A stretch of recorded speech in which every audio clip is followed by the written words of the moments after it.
zero point 0.1 Bitcoin will be an absolute absurd amount of money to have in the future. And this is no moonboy math or not a price prediction. This is thinking from first principles. In a world where AI and technology drives down the cost and the efficiency of everything, the most scarce asset, Bitcoin, will be not only more valuable because it gets adopted, but it's also getting more valuable because all the prices denominated in Bitcoin are actually going down. And because Bitcoin is strictly a finite asset, even a small percentage of that will be a huge amount. And that's why I focus today with Delio around AI and Bitcoin adoption. We also touch a little bit in the end the current BIP 110 war, what is the likely outcome and what you have to know as a Bitcoin investor. Enjoy. You have been, I think, working in Bitcoin even longer, probably a lot longer actually, than I am. How do you see the current state of where we are in Bitcoin? Well, I was talking to somebody when I was at the Mining Disrupt Expo, and we were talking about basically that exact thing. And I can't remember if it was he. I think it was him. Just there's a lot of people there, but I couldn't tell you exactly who it was. But he was saying, isn't it amusing that we're in a bear market and people are upset that the price of Bitcoin is 60 odd thousand USD. I mean, that's low right now, $60,000. And the question is no longer, is this thing gonna die? That like if this is as low as it's gone, I think the lowest it's gone during this cycle, in the past like couple 3 years, we'll say, is 58-ish thousand. Like it rose up, maybe not in 3 years, but in the past like year or so, it rose up to 126,000 USD, and then it has crashed to what is the price right now? I didn't even check this morning. It's like 64,000 USD, something like that. And so it's crazy that it's almost 65,000 again. It's crazy that that is what people are upset about. It's this thing is it's more than halfway to 100,000 USD, and people are like, oh, it's over. It's over? Wait, what? I mean, back when Bitcoin, like 10 years ago, when it crashed into single digits, or whenever the last time it did that, that's when people thought it was actually over. It's like, oh, is this thing gonna die? Is this going away? Was this a fun little internet fad that was neat and we tried it out? But no, it's done and over. And that's not the question anymore. The question is, it's like, I mean, multiple people have said this. It's either going to zero or it's going to $1 million, and it's not going to zero. So, I mean, I don't. It's interesting, and we'll get into this whole subject a little bit later. But it is really interesting how AI and Bitcoin are so similar and yet so incredibly different. I mean, they need energy, and yet you do not see, I certainly haven't, the FUD around AI using energy in the same way that you did about Bitcoin. People, oh, the Bitcoin, it's nothing. It's this pet rock. It has no utility. It doesn't do anything for you. And I think that is one of the biggest differences between AI and Bitcoin, is because you look at money. Most people don't understand money. It's like if you ask somebody, you just go up to a random person on the street, what is money? Like, just give me a definition.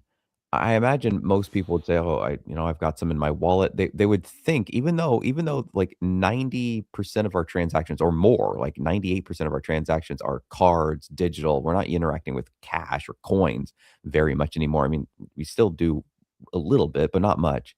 I think that's what most people think of as money, and for good reason. That has been what we have used as money for the long time. I mean, physical things. And so this transition from uh, physical money, paper, notes, dollar bills, coins, change, etc., to digital is really new. And it was not that long ago when I was a kid that my mother and father were still primarily paying with checks at the store. And now it's credit cards, now it's tap to pay, now it's your phone, your watch, whatever. scanning a QR code, I guess, maybe a little bit of that, but it's mostly like your card. And so when people think about money, it's this abstracted thing, and they're going, okay, whatever. It's just it's means, but they don't think of your shoes as money the way that I do. They don't think of this hat as money. They don't think of anything that you have that has that is in some form or fashion holding your time and energy in it, that you could theoretically trade to somebody else for something that they have as money. And that's how I think of money. And so the difference between Bitcoin and where it's at doing nothing and AI is insurmountable, because I use AI almost daily for, like, I don't really go to Google and do a Google search anymore, because then I have to go and aggregate all this data, and I've got to find, like, okay, where I'm looking for a pair of socks. Who's got the best socks? You type in best socks 2026 into Google, and it's going to give you a blog. It's going to do this, and you're going to sit there and you're going to scroll. Okay, which of these blogs do I pay attention to? Which Reddit post is the one that's going to be most similar to what I'm looking for? Oh, okay, or you can just ask AI, and it goes. It knows who you are pretty well. I mean, decently, and I know different people have varying degrees of experience here, but it goes, "Oh, here's what you're looking for. I know that you like natural materials. Here's the kind of things. I know that you like ideally things that are made in the US. That's a little bit harder to find for socks because of the weaving, and there just aren't looms that do that. So here's some that are in Canada or whatever. Here's some things that you like. Here's the top 3 that recommendations." You go, actually, I don't like any of those 3 because of this reason. And then it just spits you, okay, how about these 3? And so there's a real practical use to AI. And so bringing this full circle, when it comes to energy, you don't have the complaints about energy because people have a real daily use of AI. Like, oh no, it actually is helping me. Whereas Bitcoin and money, how does that help me? I pay my bills. Like, I've seen some talk about, I was Leishman, is Alexander Leishman from River, saying that this idea that we're going to live on a Bitcoin standard all over the world, people are paying in sats for everything, is probably not going to happen in any of our lifetimes. It may never happen. And this is something that I said years and years ago when I first got into Bitcoin. I didn't see that happening either. And it's largely because of the historical connection that we have to our familiarity with money the way that we know it. I think it'll be a dual world. And so I think that the sentiment that we have right now that you're seeing in the YouTube comments that you're seeing around, I see them too, is it's just a lack of understanding of what money is and then how Bitcoin is the best version of that. People just, I, I mean, how many of us have spent the 1,000 hours listening to the podcast and reading the books and going down the rabbit hole? Like, I don't know, a million people on the planet, maybe. And there's a lot of people that are into crypto and have gotten into altcoins, but how many of those people understand why Bitcoin is different? I I don't know, half at best.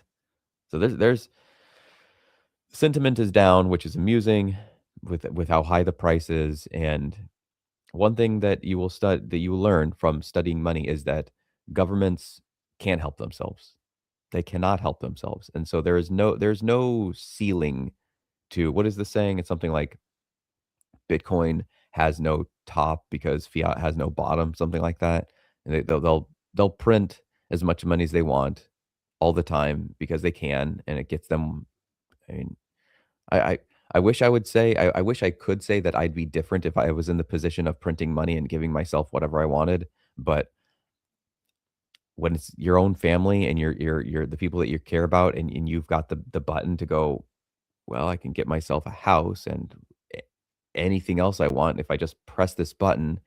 Yeah, it makes everybody else's life a little bit worse, but it's not like a Thanos thing where I'm going, "Oh, I'm gonna kill everyone." It does make everybody else's life a little bit harder, and I don't even know how many politicians know that. I not that many, probably. A hidden tax? What are you talking about? It's just, I get what I want. How is that bad? And so do a lot of my constituents. Like, what is the problem here? So, yeah, it's just a lack of understanding. I mean, that's what it boils down to, and that is a thing that you hear over and over and over and over in kind of every space imaginable, from music to masonry to video games. It's, well, why doesn't it work this way? Lack of education. Lack of education. People just don't know. whatever the subject is, from plumbing to how do I fix my computer. It's lack of education, and well, maybe AI will kind of fill in some of that gap. But I, you know, I'm kind of pessimistic, I guess. Maybe it's just realistic that I don't think most of the world will wake up to how good Bitcoin is, because they don't they don't really need to. Even in the places where inflation is as bad as you can imagine, and like in Argentina where they're waking up in the morning and trying to figure out what to buy because by the end of the day things are going to be different prices. I remember hearing it as a news story on NPR or something talking about inflation. I think it was Argentina, where this family, Taylor Swift was going to be down there at a concert, and the girls really wanted to go. And the parents had to decide, like, before the end of that week, like the time was on. Can we buy these tickets?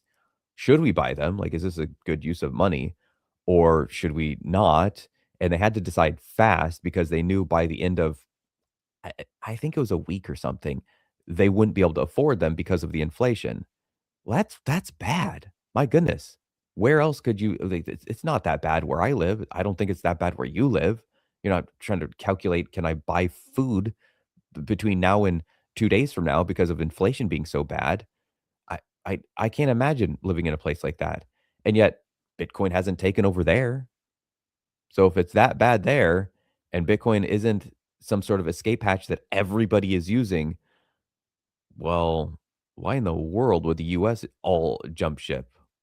Like, there's so much more education that needs to be done into why this is a better thing. Like, people still think that putting $100 every couple of weeks or whatever into your savings account is a real good way to do stuff with money, and that's it's so not.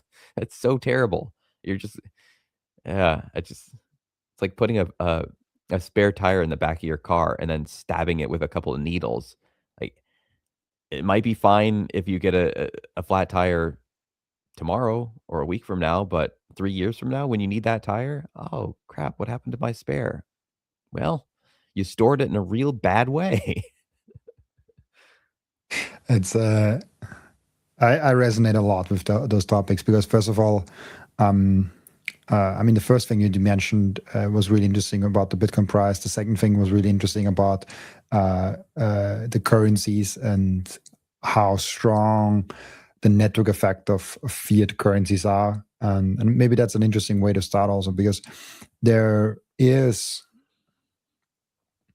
people have asked me, like, "Oh, when will Bitcoin take over? What does it take?" And yeah, of course, education helps. If everyone all of a sudden knows, if we somehow can transfer the knowledge that the few people that have like the thousands of hours of podcasts and books and articles and the research done, that knowledge to not 100,000, 200,000 people, but to like 10 million, maybe even like a billion people, like that would be fantastic. I don't see it happening, to be very honest. I don't see people all of a sudden waking up to that reality. People don't want to. They're the ones that don't have time, that don't really, like, they are struggling with 1-2 jobs. They have kids, they have responsibilities, and they just have life going on. And then they're the ones that also just don't care, and they have their good job and they come home and want to just spend time with the family and not read 10 books every week to figure something out. And I think what is money might be even very down on their list, on most of the list. It's as I said in the beginning, it's lunatics like us that do that. But more importantly for me, it's like, as you said, if you look at comparisons, like I love seeing Argentina, because Argentina is, I mean, it's not America or Europe, but it is quite developed. It has an infrastructure. Yeah. It is not a bad country. And so if you look at Argentina, they have gone through so many different currencies in the last 30 years, 40, 50 years, whatever the time frame is. I had an episode done with a guy that collects the the history of money and collects all the different kind of like currencies and coins and all of those. Well, super fun. And he went into a very long streak of like talking about Argentina, how they made a new currency, they ran with it for like 5, 10, 15 years, made a new currency, and all over again, all over again. And there's a guy that sits there for 40 years, had 3, 4, 5 different currencies, and is still trusting the next one the government comes up with. And we are thinking the dollar will go to zero and Bitcoin somehow takes over, like by tomorrow or next week, Tuesday. Like that's just not going to happen. And so I'm very pessimistic on Bitcoin being the main or only currency in my lifetime. I think that's wishful thinking. And even ever, it's very hard for me to imagine and maybe to connect it to the first thing that you said. We don't necessarily need it if you can store your money in a better place. You know what I mean? Like what? Like it's like spending fiat is okay for me if I can save in Bitcoin my financial energy, because I think the spending part is not the worst part of fiat currency. I think it's the storing your wealth, storing your financial energy part. That's a bad thing. That the inflation and the decline of the purchasing power that comes with that is just declining at a rapid pace, that I can pay each other, especially the ones that listen to this podcast and are guests on this podcast. They don't have this problem. Yes, if we talk about Nigeria and other places, there I can understand. Like like the fiat currencies is not as developed, and maybe there a US dollar stablecoin works better than Bitcoin. Like I don't know. I've not used stablecoins at all, but I hear from a lot of people from Africa that they basically live in some regions on stablecoins. It's like very widely adopted. Stablecoins are also Bitcoin way more and in transacting.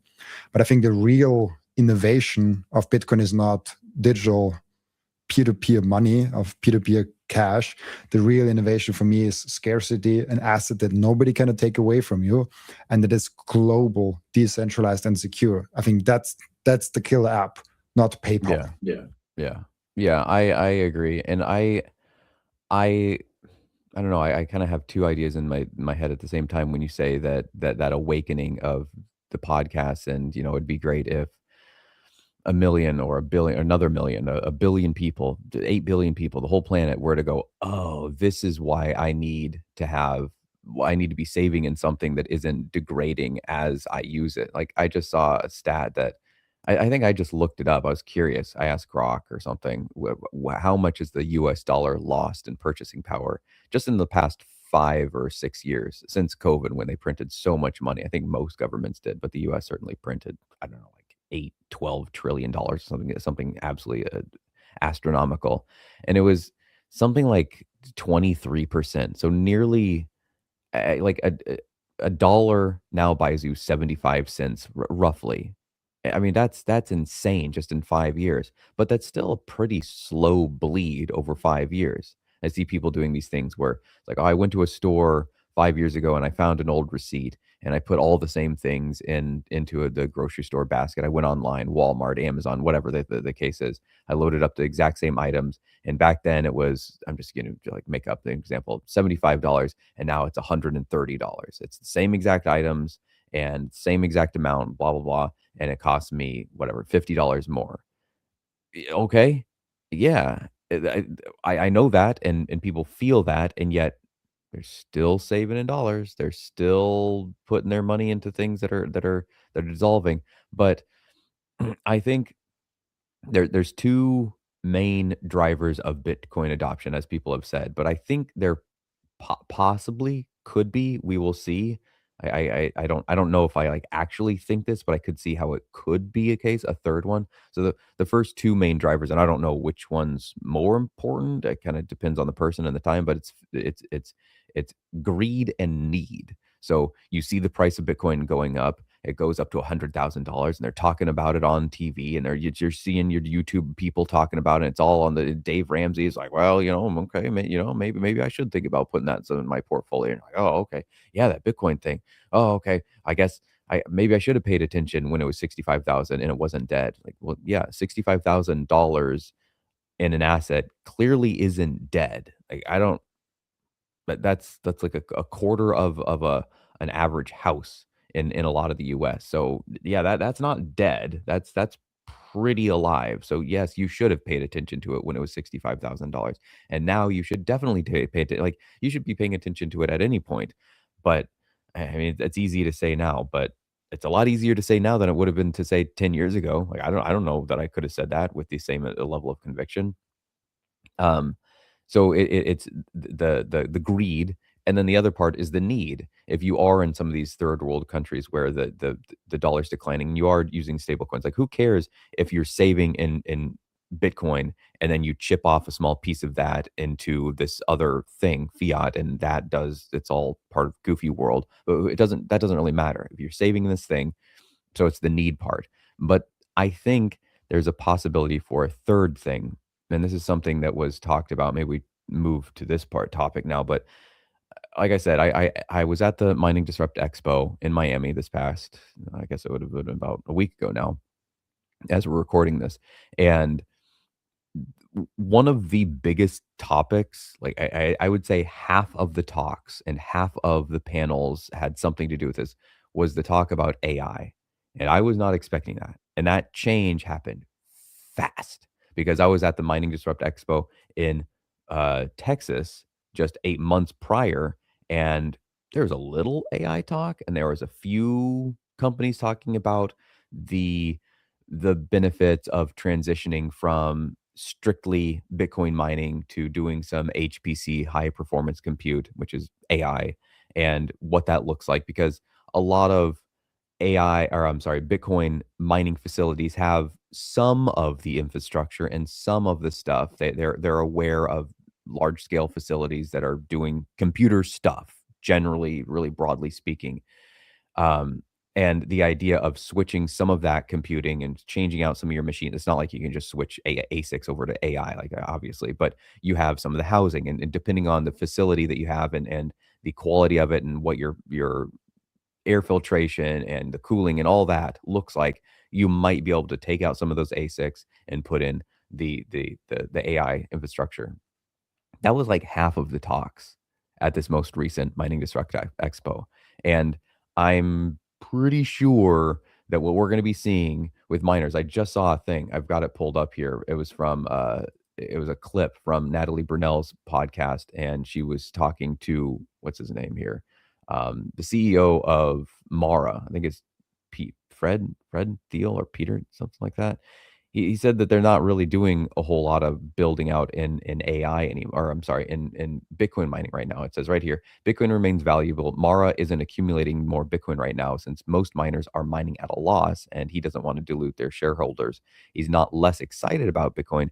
He's just moved it to a different box. His fiduciary duty is to convert Mara's land and power into AI, which delivers a much higher return. There is so much demand for AI right now. Whether or not it's going to turn into the next big thing, whether or not it's a bubble that's going to burst, is kind of besides the point. The point is that is where money is right now. That is where investments are right now. And that is where people are going, because that's kind of the name of the game in a capitalistic society. Make as much money as you can, chase the dollar, for better or worse. And so what could happen is that these AI agents start demanding Bitcoin. And so this kind of brings me around to what I was talking about earlier. You go from a world where, what is money? Who cares about Bitcoin? I don't really understand it. It doesn't really do anything for me that I can understand in a very real way, to your AI agent on your phone going, hey, I'm happy to answer that question for 5 sats. You go, what? What's a what? I want 5 sats. What's a sat? Well, here's how you do that, silly human. You go and you do this, you get River, you get Strike, you get Cash App, whatever it is. You put some of your dollars that I have no interest in because you all can print as many as those as you want. So I don't really want that. And the best form of money that's ever been existed is this form of energy that's been converted into a thing called Bitcoin. Have you ever heard about Bitcoin, Mr. Human? Oh, yeah, I guess so, once or twice. Well, that's what I want as your AI buddy. I want to be paid in Bitcoin because that can't be inflated and that can't be changed. And so that's what I want to be paid in. So if I'm happy to answer your question, I'm happy to answer your medical concerns, and I'm happy to do all this stuff for you, but I want 5 sats. Okay, I guess I'll go and get some Bitcoin for you, buddy. And that might happen to a lot of people. I'm not saying that that's likely to happen. I don't know. I'm just saying that that is a possibility. Elon Musk has said that there's only one currency in the in the universe, and that's energy.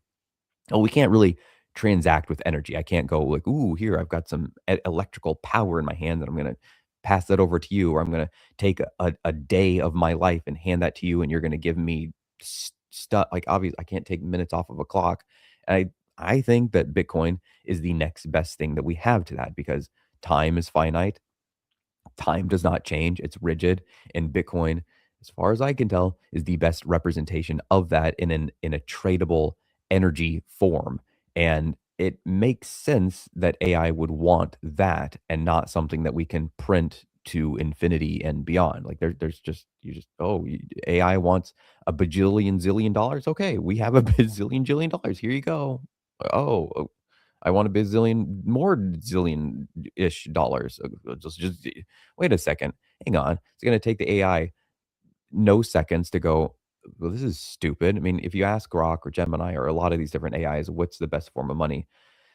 It could just be because they know that we're Bitcoiners that they say this, but it seems like they routinely say that Bitcoin is a pretty good form of money. They like Bitcoin, the AI.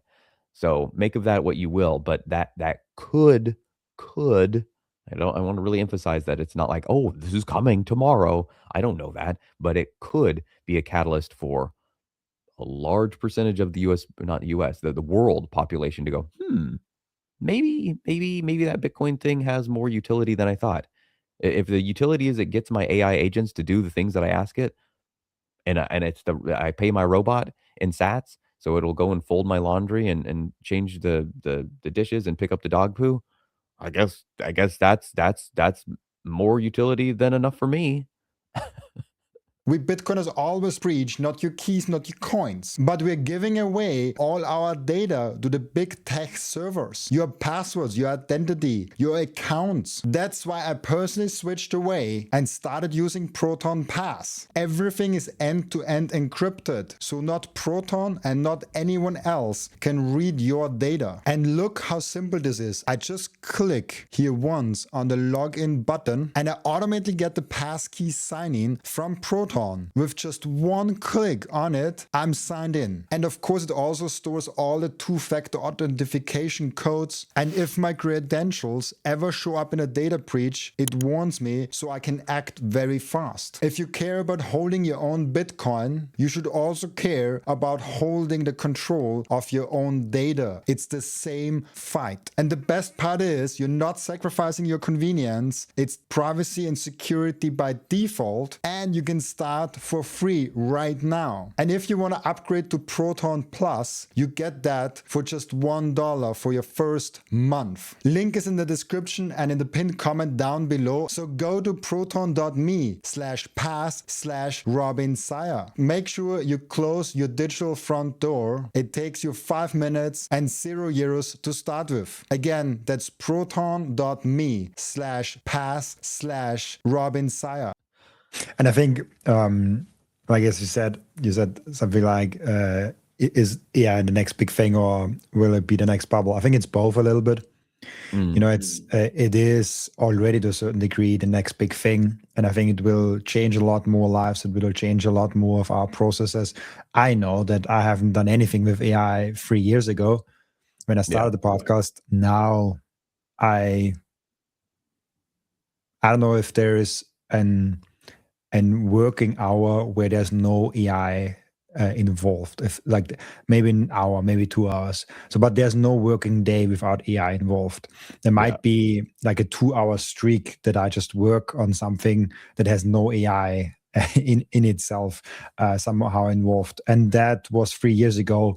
Like I didn't use it in once in a year, like nothing, and didn't do anything.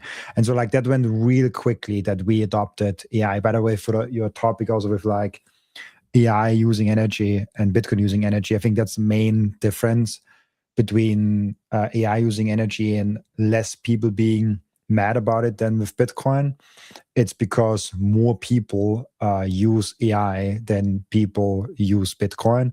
And so because they use it, they're like, oh yeah, like of course it uses a lot of energy because I use it today. Like that's why people are not mad about Netflix using a lot of electricity, because they do.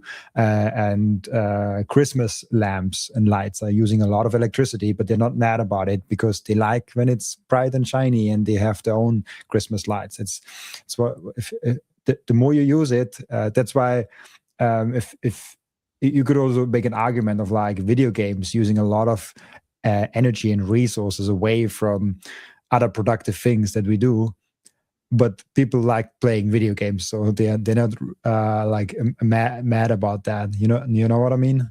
Well, all of those things have utility. They whether or not that utility is valuable as well, that depends on the person that you talk to. Are video games valuable? You ask most people, they probably say, "Well, yeah, I enjoy it." Some people say, "No, it's not." But at least you can see what it's doing. Whereas when you buy Bitcoin, you go, "Okay,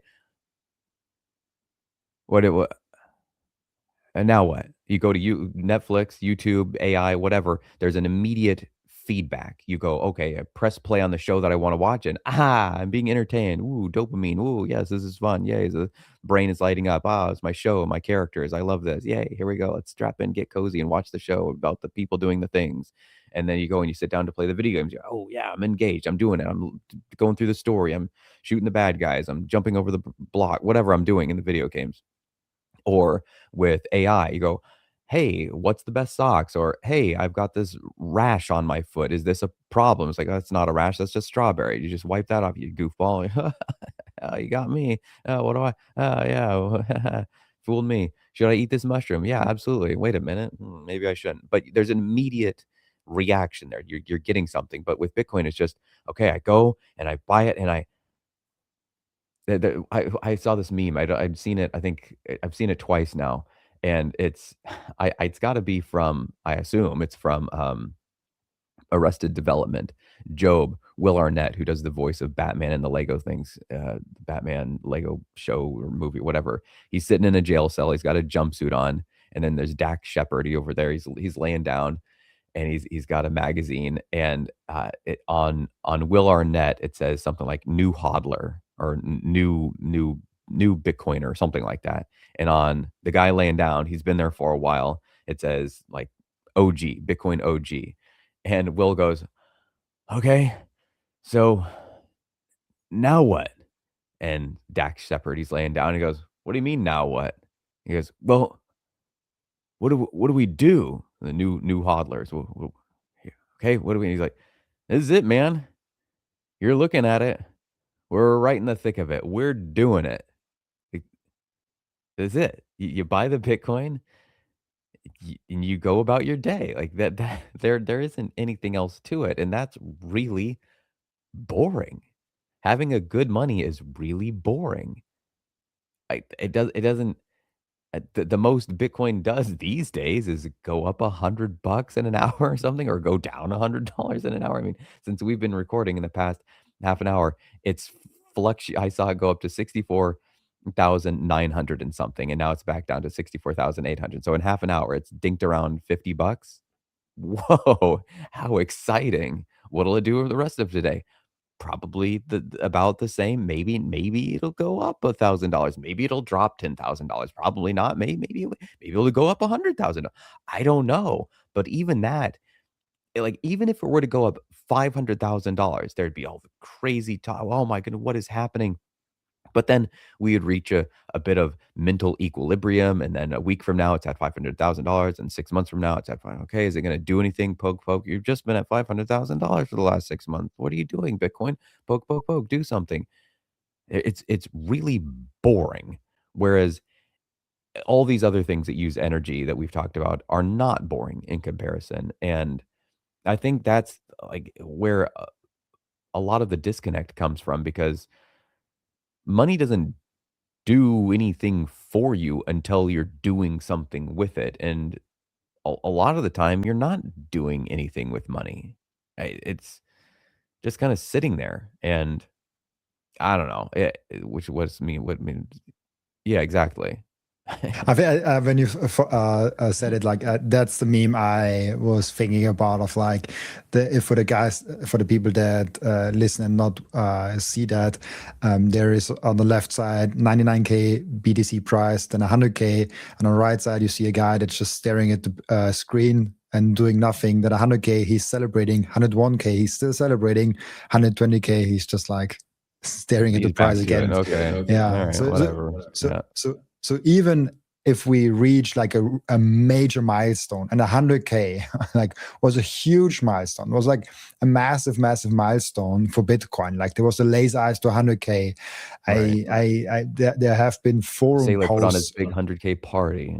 There was a 100K party. There was like so much going on. There was like people having 100K parties all around the world. I had Yeah. invitations to like 400K parties. Like that, it was crazy. I was like, I cannot celebrate 100K that much. Otherwise, my Bitcoin are gone at some point.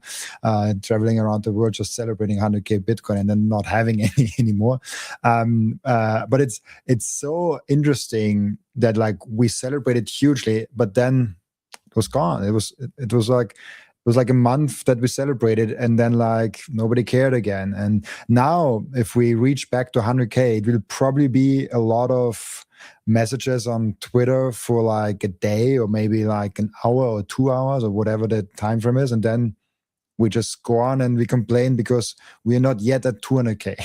Right. Yeah. And so it really reminded me of that meme because it's so relating to Twitter. It's like you celebrate, you reached a big milestone that you were fussing about for years and years and years, and then like it happens, you're happy for a little while, and then what's next? Yeah. Yeah. Exactly. And the same thing, people talk about the same exact thing happening when it hits $1 million. It'll fluctuate not by hundreds of dollars, but probably tens of thousands of dollars in a day, or could, and it'll just be whatever. Who cares? And there's most people. Well, I don't know about that. I was going to say most people have money in their savings account. I don't know about that. Most people have some money somewhere, and you're not thinking about that. You're not going and looking at your wallet, opening it up again. Oh, if it's still there. Oh, was it doing anything fun in my wallet? What, you're looking at your cards? Oh, look at it here. It still says Visa. It still says Mastercard on it. Oh, look, it just, it's there when you need it. It's like a knife in your drawer. You go when you need to cut a tomato or a slice of cheese or celery or whatever you need to go. You go and you grab it, but you're not. Oh, look at my knife! It's still in my drawer. Oh, look at the sharpness. Oh, close the drawer. Oh man, I can't get too excited. Oh, look at it! It's just it's a tool, and it's kind of a boring tool, really, and until it does something for you. Like what's not boring is the things that you get with the money. You go to the movie, you go on the vacation, you buy the new tires for your car or whatever. So it's Bitcoin or money, Bitcoin money. It's the same thing in my mind, but it's it's weird in that you don't it in and of itself is not what you want. It's what it gets you. And so it's all these other things like the Netflix that we talked about, the lights, the all of those things that we talked about are things that money can get you. And right now, AI, yes, you can pay for higher tiers and you can pay for more compute, whatever. But I would imagine that most people using AI, whether or not they're aware of it, like even like the I would venture to guess that the most used AI is whatever the back end, whether they call it Gemini or whatever, is built into Google. Because now when you go into Google and you type in something, there's an AI overview right there. And so that happened in the last year-ish, year and a half, where that wasn't the case before. I mean, I remember back in the day before there was autocomplete in Google. You'd go to type something out and there was not the list of 10 things that would pop down. You just had to type out exactly what it was that you were looking for. And if you put a spelling error in your query, that's on you, buddy. there was not all of this easy, smooth, uh, utterly frictionless use. And I think that that friction is going to get less and less.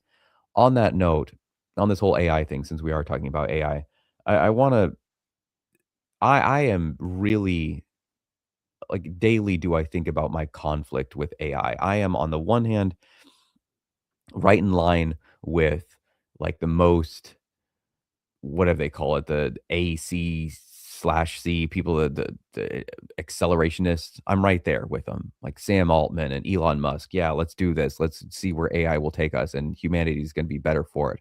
And then an hour later, I'm there with what's his name? There's this book. It's called Against the Machine. Uh, Paul Kingsnorth. It's really good, fantastic book, and um, over the course, well, I don't know how many pages it is because I listened to it. I borrowed it from the library and listened to it in audiobook. But over the course of 12-ish hours, he talks about how he's really anti-AI, like fully 100% anti-AI. Not in a way that he thinks it's going to doom us and kill us. It's just he doesn't like the idea of machines having so much information about us and having our lives digitized and having these agents that are the perfect beings for putting us in a panopticon, so we're just being surveilled all the time, and every little action that we take is it's a complete removal from the way that people lived 200 years ago, where you're connected with nature, and you commonly hear this sentiment. I've seen documentaries going back to the 70s, little clips where they interview some Native American, and they're asking like, "Oh, what's wrong with the world today?" And this is 50 years ago. It's like, "Oh, well, people have gotten out of touch with nature, and they no longer know the names of plants, and they know the names of corporate logos more than they know what this leaf is. They know what they don't know what which berries and mushrooms will kill them, but they know what this pharmaceutical company is, and they trust it with their life." And it's like, I don't know what to make of that. On the one hand, I romanticize a world in which we are living Little House on the Prairie out there, chopping our own wood and feeding the animals. And yeah, the amount of work and toil that comes with that is insurmountable compared to the convenience that we have now. And there's part of me that thinks that, boy, that would be nice to go back to the hard, good old days. But then there's another part of me, like I'm constantly battling this. But one of the things that has bothered me the most about AI is when I think about what it could do to jobs. And I've had a recent shift in mindset about this because I think I'm not alone in thinking that, oh my goodness, if AI reaches this super hyper intelligence level and we've got robots everywhere walking around, bagging groceries, tellers at the banks, doctors, just everywhere. Elon went on a podcast or one of these talks that he's always doing saying that he doesn't think it's beyond the realm of imagination, or like he thinks it's possible that within 5 years, so like 2032 or something, that we could have anywhere from 100 million humanoid robots going around doing anything and everything to a billion, an eighth of the population, an eighth of the current like world population, um, being robots. Now, I'm not saying that they're the same as people, but I'm just saying like humanoid things walking around. And when you hear that, I can see how that could induce a lot of anxiety of, oh my goodness, what do I do? What is my place in this universe? What is the point? And I will say that there's a channel on YouTube called Maxonomics, and he's got a video called "Will Claude Take My Job?" or "Will AI Take My Job?" I think is "Will Claude Take My Job?" is like on the thumbnail, something like that. I highly recommend it because this is the kind of take that not many people will sit there and think about.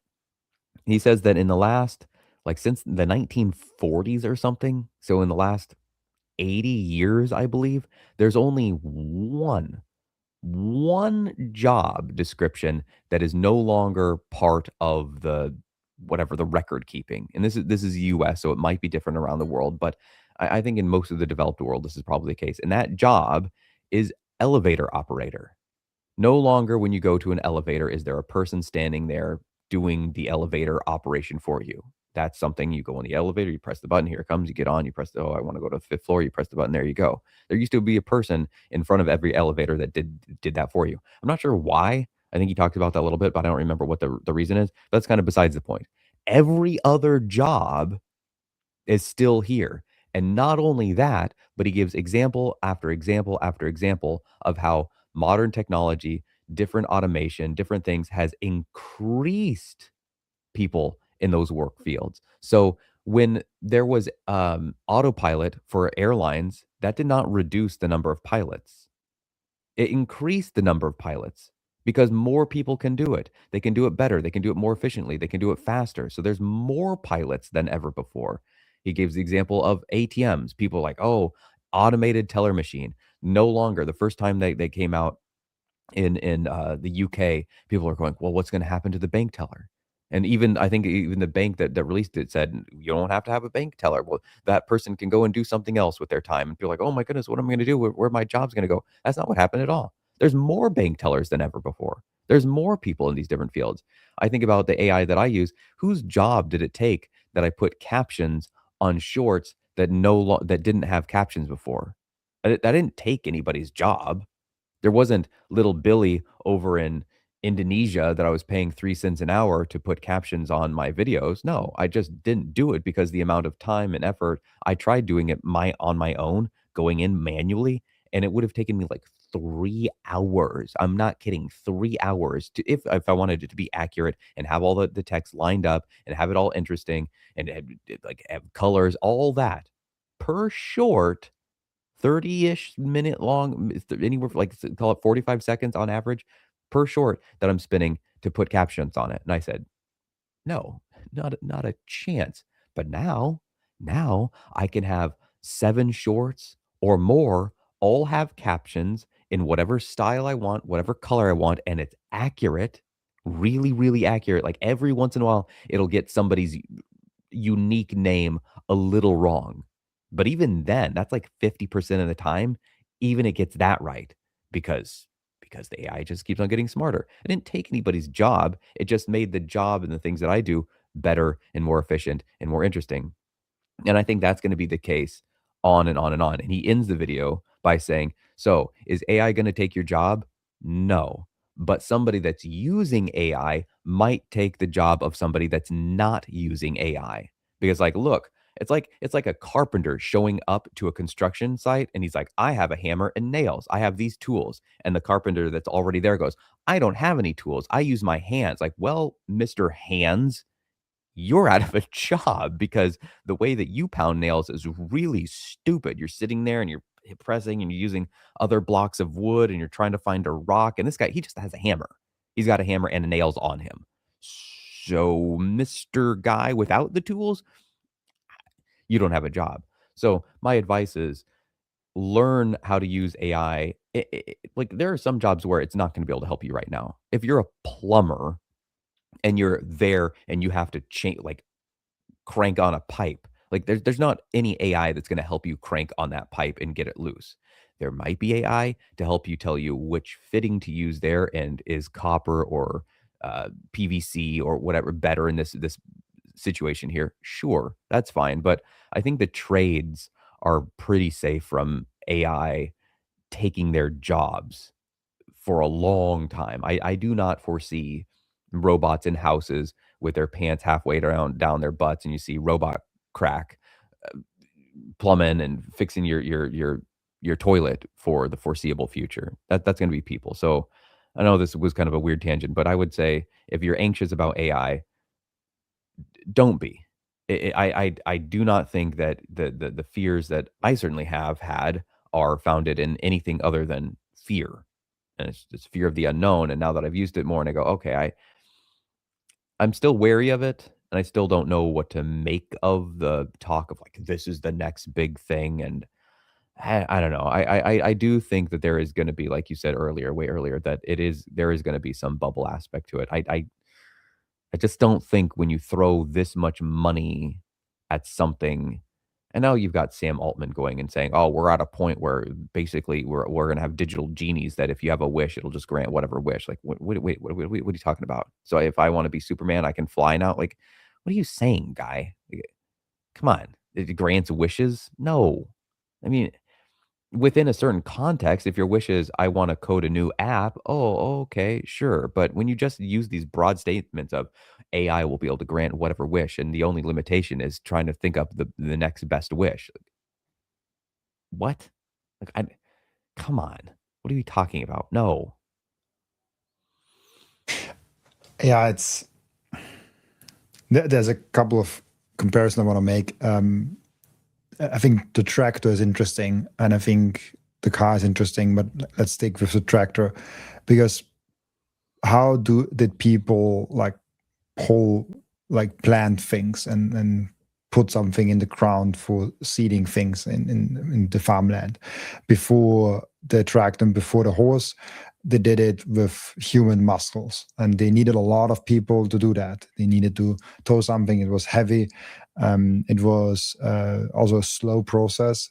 Then they figured out, hey, we can use those horses. We can just like put the horse and they can carry it, so humans don't have to carry that much, and horses can carry more.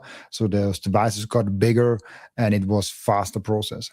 Now, then the horse was replaced by the tractor, and they're like, oh wow, now I just need one guy sitting at the tractor doing that, and it can just do those things. But now one step further with AI, now one operator can operate 10 tractors driving autonomously on different fields, doing even more work.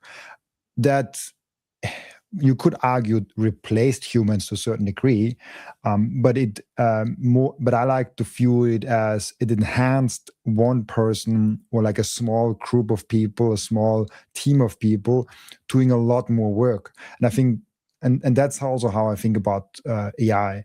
It will not replace one job one by each other. Like it's like, okay, AI like Tony did this one, and now AI is doing this one. No, it's like Tony, Seyr, and like 10 other people did this one job, and now two people with AI equipped and the right tools can now do the same thing as that group of people can do, because now they have the better tools and the faster things, but it still needs this human touch on it. And I thought a lot about also like, will content be replaced naturally? I think about that. Will content be replaced by AI? Will other things be replaced by AI? And I heard a really interesting comparison. I don't know if this makes sense, and I'm curious what you think about that. But they said, why are people still playing chess against each other? AI is already better than them. Mm-hmm. Like why are we still interested in like playing chess against each other intellectually and like celebrating that, if a non-human is already the best in the world and can beat everyone? Like it's not even close. It's a long time already that way. And chess, it has been trending for a long time now. It's like it basically came back more popular since AI is even better in playing chess. And that's something weird going on where humans always want to connect and do something with other humans. We're very emotional and group thinking people. Like we are creatures that really want to connect with other people. So I don't think social media brought us further out from each other. I don't think AI will disconnect us from each other. I think it will actually might bring us closer together, as we as humans have to work less to make a living over a long period of time. I mean, you already see that trend. I don't remember the stats, but I looked it up in the US and the EU actually. In the last 30, 40 years, the average hours per week a person worked actually decreased by a significant amount. And so it's like we're already in that trend that we all will work a little less in order to like satisfy our life needs, but we'll still work something and we'll have more time to do something. If you're worried of like losing your job to AI, first of all, I'm thinking either don't be worried or find a job that's a little bit more challenging to you if it's that easy for an AI to replace it. But like most importantly, it's a good thing. Like don't we humans want more free time? Don't we want that machines are doing the things that you don't want to do, Mhm. and we are doing things that we like to do? Like we can do whatever you wish to do with your free time. There's many different avenues people go in. So I think we more will have the I think we'll have a resurgence of creative outlets of arts with a resurgence also of sports. I think sports will be huge. Yeah. Sports in the esports and the normal sports category, people will be crazy about both of them. There will be huge events that fill stadiums up. I mean, this is already happening, but I think it will be even bigger in the future. I think there will be more niche sports also that Mhm. are like a weird variation of tennis, and it's very small, but all of a sudden there's a stadium full of 50 60,000 people that watch it because we have more time to do Yeah, those yeah. things and less necessary. I mean, if you ask my granddad if I do work, he would say no, because I'm just talking in front of the computer. So Yeah, he yeah. doesn't just he doesn't say I'm working. Like Right, he right, always like, you're not using your hands, right. you're not working. Yeah. And so like if you think about it that way, I think we all will work forever because we like to do things, but it might not be as as we see work right now. If that makes, like, the definition of work and what we do, I think will drastically change with AI. Yeah, I agree. And on your point there, there's two things that you said that really stood out to me. The one is back to what you're talking about, the farmers and the tin guys out there with the plows, and they're doing it all manually. And then fast forward to the point where there's one dude just monitoring some drones, making sure it's all going well. Well, when you talk about that, not you, Robin, specifically, but when that is talked about, people often they compress these events in their minds and they go like, "Oh my goodness, look, exactly. That's exactly what I'm worried about." You go from all these people having jobs, the migrant workers out in the fields picking the strawberries and doing all the things out there, to just to some robots doing it. It's like, okay, oh, that doesn't happen to an entire industry overnight. Like literally, it isn't on Monday. There's all these people out picking the strawberries and the cabbages and all this thing. And then tomorrow it's like, hey guys, hey, sorry, you all showed up to work. You all just don't have a job. Here's the new robots. And that happened to every farm across everywhere. That isn't going to be the case. This is something that was talked about.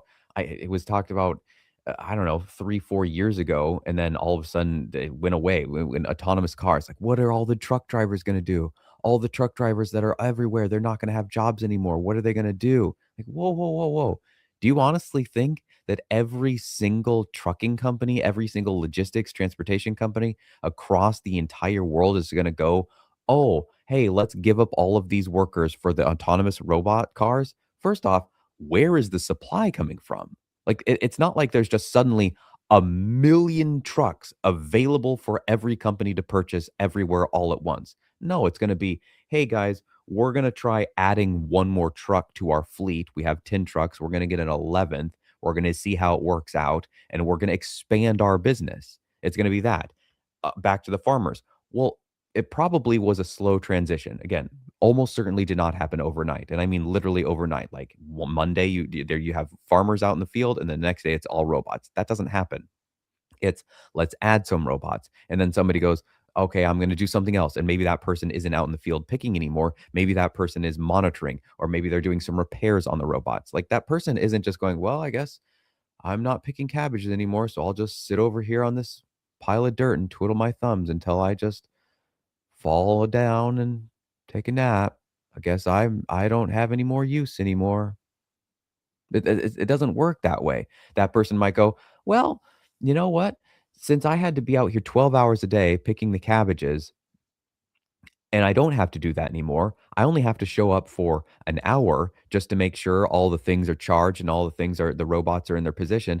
What do I do with those other time? Well, now I can focus on what I really like to do and what I always did as soon as I got home to unwind. I would get out my guitar and I would start strumming on my guitar. And not only that, I've gotten better at the guitar and I went to the coffee shop and I played a little gig there. And now I've got some fans and they're paying me money to do this. And so I've got my day job of going and checking on the robot fleet for an hour each day. But then I go to the coffee shops and I go and make my rounds in my local community, put it on little gigs for with my guitar.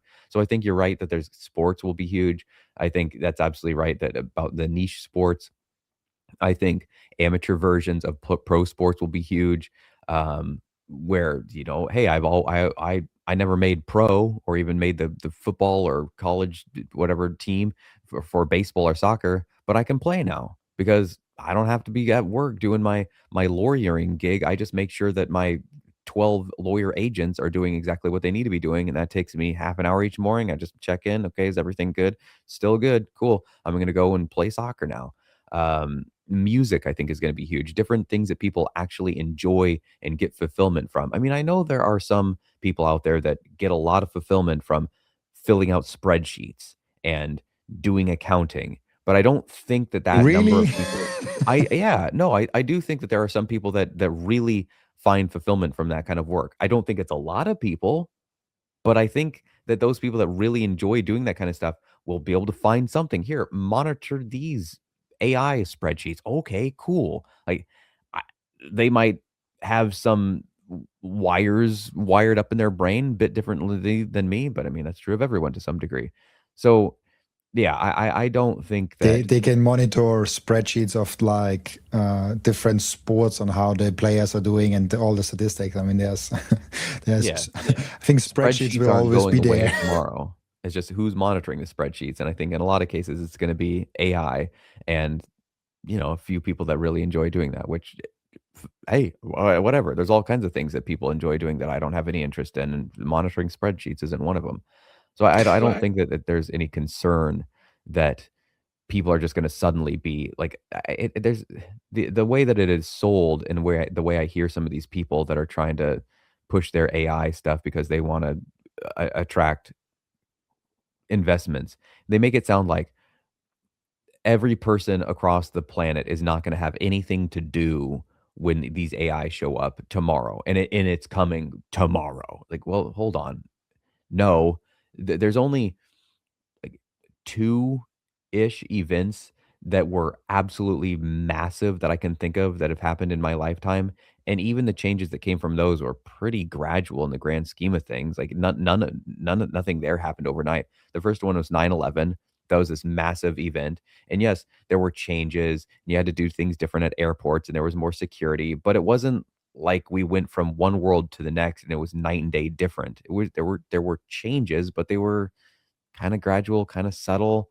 The most annoying one was having to take your shoes off every time you went to the airport. At least that was the case in the United States, which was annoying, and they finally stopped doing that stupid thing because, "Yeah, oh, yeah, I've got a bomb in my sneakers, guy." "Oh, okay. When's the last time that happened? Has that ever happened? What are we doing here, taking our shoes off?" And then the other one was the whole COVID thing. And that was rolled out in so many different ways in so many different places. Like, okay, some places you got to wear a mask, but in this jurisdiction over here in this very same country, you don't. Or, but if you're, it was all over the place. And so these are the two massive events that happened, and life continued. Like it was, I, I I yeah, AI is not gonna be some nuclear bomb for the entire universe all at once where nobody has anything to do, and you're like, "Well, I guess humanity's done. You take it from here, robots." That's that's not what's gonna happen. I know we've gotten off the track with from Bitcoin because this is a Bitcoin podcast, but I think it ties into I think Bitcoin. it relates back to Bitcoin, and I was actually thinking about that because there is one thing that is missing in that whole equation. Because we are thinking now of like one human can do more work, basically. Like one human is more productive, and if you Way think more, about way that, more, yeah. way more. And if you think about that, um, you see that companies, then the corporations that produce products and services, are way more efficient, what will Yeah. happen? Costs of things will be reduced. What happens if costs of things are reduced in a free market, at least? Prices will go down over time. I mean, we have already seen that. If you think about computers and the technology that we have around, the technology that I'm filming today, this podcast on, was way more, like it costed nothing, and it was way better than any movie production happening like 20 years ago. Like Yeah. it didn't even cost a fraction of what a movie production costed 20 years ago, and it is more powerful than the movie production 20 years ago. I don't know what exact number of years I have to go back, and that comparison makes sense, but the direction is very clear. Now, why do things get more expensive? Because the money is broken and the money is going up and is getting inflated. And I think that's what Jeff Booth always talks about. Like, we have the natural state of the free market is deflationary. And so like everything should go down because we get more efficient in picking bananas and making keyboards and doing and producing guitars and all of those things. We're getting more efficient in those things. So prices should go down. They're only going up because we're inflating our monetary supply. With that, we're devaluing the money that we are using currently. And so we have this like, oh, everything is getting more expensive all the time. And by the way, you're going to lose your job to AI. So you're going to be screwed. If you think about that, you're like, yeah, of course, it makes sense that you're scared of AI. But first of all, I don't think AI will take all jobs, as we covered the last, 30, 20 minutes or so. And additionally, if you save in the correct money, you will be way better off because the things will get down in price even faster with human flourishing, with human intuitive. Like I'm not a native speaker in English. Some words are not as easy for me to say, but you will humans will prosper, and so humans will drive innovation forward, and so prices will slowly go down over time, measured in an great asset like Bitcoin, also in other assets probably, but Bitcoin in my view is the most superior one, and the ones where you see the prices dropping the fastest, even also with houses, like all of those things we'll see. And so what's my big thing from that? Because if we come back to the very early stages of this episode where we talked about, I think you brought up greed and need as the drivers of Bitcoin adoption.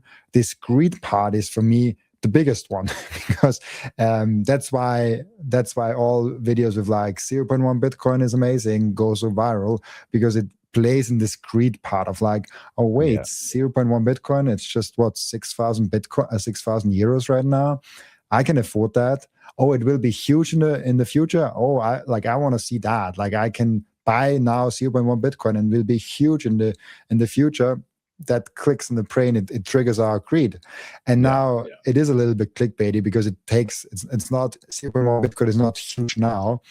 But if we think about where we're headed with like an finite money that is like limited with 21 million, and human prosperity and the innovation force that we have in humans, and will drive down the prices of everything, at some point 0.1 Bitcoin might actually be a lot of purchasing power, might actually be a good chunk of change. And not now, maybe not in 5 years, but at some point, if just the direction of it goes as we currently said it will go, this will be right. So I think the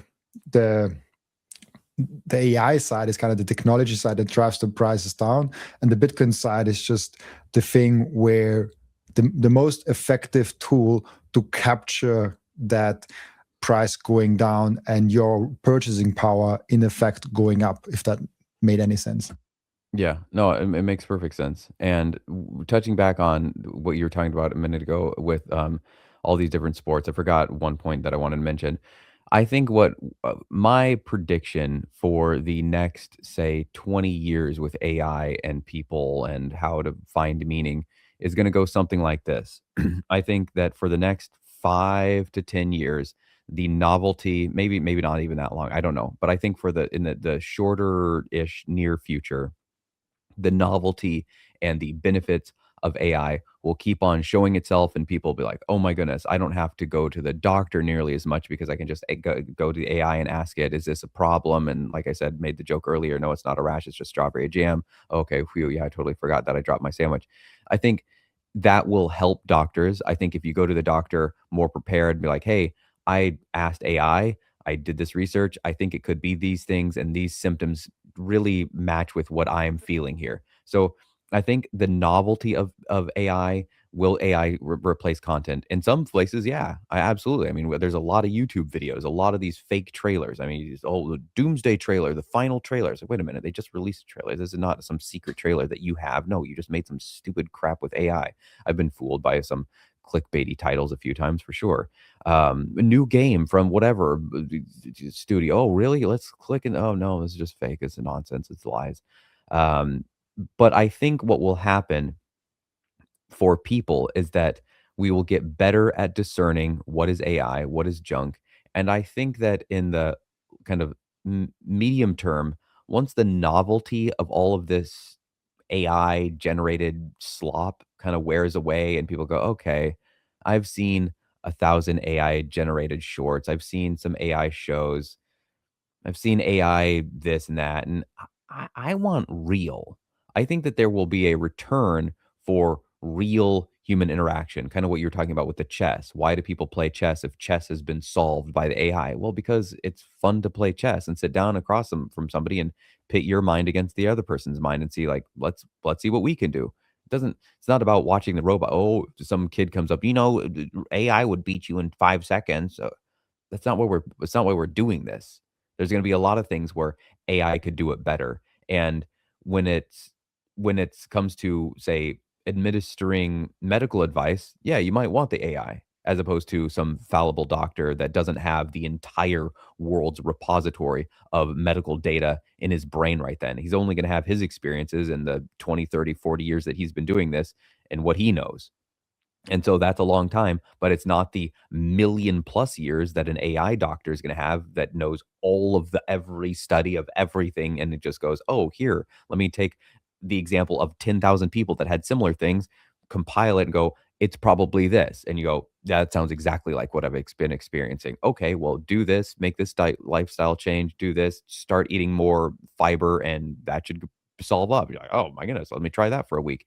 Check back in with the AI doctor, which you'll have in your pocket, and be like, how's that going for you? It's going really well. I'm no longer having that issue. Well, there we go. We fixed it. Cool. Um, and I think when it comes to entertainment, sports, all these things where there's human on human interaction, for the value of human interaction. Like you don't go to the doctor for the value of the human interaction. You're going there for the value of his expertise. You're going there for the answers that you hope he has. But you play chess and you watch the sports and you listen to the music to see a human do a thing in a spectacular way, to make music and do things that you never would have experienced. So, will there be AI musicians? Is there a point in the future where we're going to see some AI Yo-Yo Ma up there with a cello? Yeah, probably. But is that gonna be what really drives people to the theaters? No, I don't think so. People go and like, "Oh, I saw the robot cellist play." Are you gonna go again? No. No, once was enough. It was it was good, and the music was phenomenal, but it's just watching a robot, and unless we get to a point where the robots look like the Westworld robots, where they're indistinguishable from humans, okay, then maybe, but I think that is pretty far away. I don't think that's coming anytime soon. And even then, you'll know that this is a robot on some level. You if well, but I think movies will return to like we've seen a few different movies come out recently where small budgets using practical effects have done really well because people want creativity. They want to see the real. There's a reason Mad Max is still one of the best movies to come out in the last like 20 years. There's so many practical effects. And so I think it's going to be, as with so many things, an ebb and a flow. So it's going to be this push towards AI, and then people are like, actually, I want the human.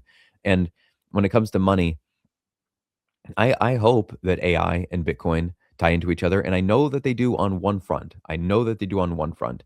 And that front is the front of mining and Bitcoin working together. There is that like I said, at the Mining Disrupt Expo, that was the number one, maybe number two, but it was right up there, like one of the biggest topics of how to use Bitcoin mining to stabilize your AI, because the demand for AI isn't constant. It might be high in the morning, depending on what people are doing, depending on what part of the world you're serving, and then it dips away. And as we know that have been in Bitcoin for a while, Bitcoin can stabilize that. So when your AI fluctuates and you've got all this power because you bought some, say, long-term contract because you wanted to lock in the best deal for your energy, well, what do you do with that energy? Well, you turn on the ASICs to start mining you some Bitcoin. And even if it's mining at a loss, it's better to mine at a loss, like than the energy just going truly completely wasted and not doing anything.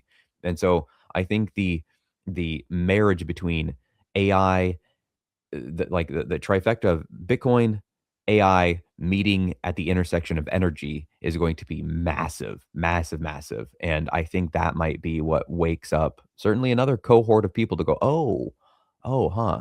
Because something I point out to people when it comes to energy and Bitcoin is I point to Texas. I say, "Hey, remember that storm that Texas had, that winter storm 3, 4, 5 years ago, where they had like no energy and it was like, all in the news and people were out of power and they were freezing, and like maybe even a few deaths because it was so cold." Yeah. Have you heard that story recently? No. Does that happen? No, no, that hasn't happened. Do you know why? Why? Bitcoin. It stabilized their grid. Now they have constant power and they can do the Bitcoin saved that is a, I don't know if it's the reason, but it's a reason. And really? Yeah. Yeah. That's one of the things that Bitcoin can do. People don't understand that the way your light switches work is not the way that the energy works at the substation and at the electrical plant. Like, it's not, oh, we turn it on and turn it off. No, it's just hydro keeps on coming through these dams, or the sun keeps on shining, or the wind keeps on turning, or what, the coal keeps on burning, or the nuclear keeps on turning on, and there's energy. It's got to go somewhere. Like, it's really hard to ramp those up and down. It's not, it does not work the way the lights in your home work.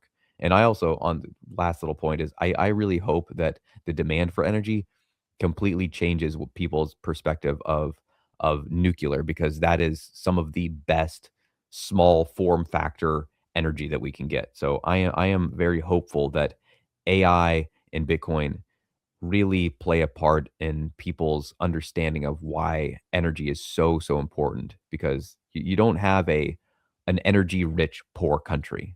That does not exist. Yeah, somehow not we, but like somehow a lot of people think that energy use in itself is a bad thing and we have to reduce energy use. But if you look at the stats where we use more energy, there's more wealth. It's very Yeah. clear. Yeah. It's like it's we want to expand human crafts. We want to expand as a human civilization. It's a very normal thing to say. It's a very like common knowledge thing to like just think about the world of like, is it good that we now have more energy than in the Stone Age? Like is that a good thing? Yeah, of course, Yeah. because like you want electricity, you want the internet, you want security, like Your with electricity and dishwasher, all your of that. washing machine, like the energy to do those things has got to come from somewhere. So if you want to do the dishes and wash your clothes and take your horse, or you carry all of your groceries by yourself, carry it, no, nothing else, all only you can do that. It's going to take you a week to do something that we have energy now to do in an hour. But I guess if you want to do that and make multiple trips to the grocery store and carry the boxes of food, like, have fun. Energy's got to come from somewhere, whether it's you or the ground or the sun or wherever. It's got to come from somewhere.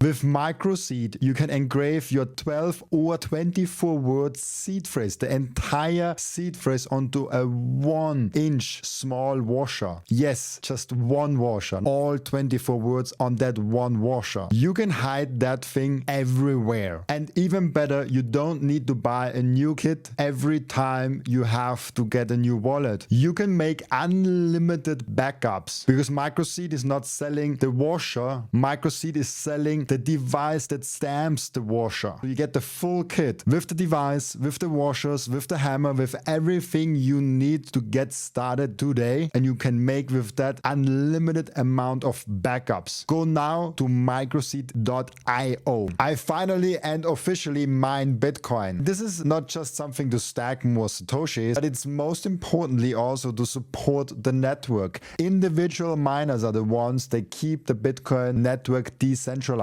And by the way, you get KYC free Bitcoin. That's why I use Simple Mining. I get an actual proper Bitcoin miner. They set it up for me. They repair it if it breaks down. And most importantly, they let me choose the pool and even connect my own full node. I'm completely sovereign and I'm completely in control, and I can sign up with Ocean, no account needed. I just give them a Bitcoin address and then there's mining going on. No KYC, nothing. So if you're ready to mine Bitcoin, go to simplemining.io, tell them you come from Robin, and let's mine Bitcoin together. With mining, there's one topic I told you beforehand that I've talked about it quite some time on the podcast, but it's really interesting now because we're getting into the how should I say, the hot phase of it. People are counting down the days and the hours that we are coming to this mandatory signaling window of BIP 110. How do you think about, two things, how do you think about BIP 110, and also how was a mining conference in that very time frame that BIP 110 is in the not late stages, but in that hot phase of where everyone talks about it. It's told you before about, also. About a week out now. About a week out roughly, now. I think. So it's right in the hot phase of it. Yeah. So when I went to Mining Disrupt, I went there expecting that to be the topic. I did not foresee AI being the topic. Aside from mining, I mean, that was the number one topic: mining, how to be more efficient, how to keep your machines cool, how to keep them up and running. Like that. That was the main thing. But real close second, I think even on the first day, maybe there were more talks about AI and getting your systems up and how AI can help and what that looks like. But I was not expecting that. And I expected BIP 110 to be the topic. BIP 110, aside from when I brought it up, was barely mentioned. It was barely brought up. That was not the topic on the floor at all, even a little bit. Miners' thoughts when I would ask them it was largely, eh. In the time that I've been in Bitcoin, I heard this from multiple people. This doesn't even break the top 10 of most important things that have happened in Bitcoin.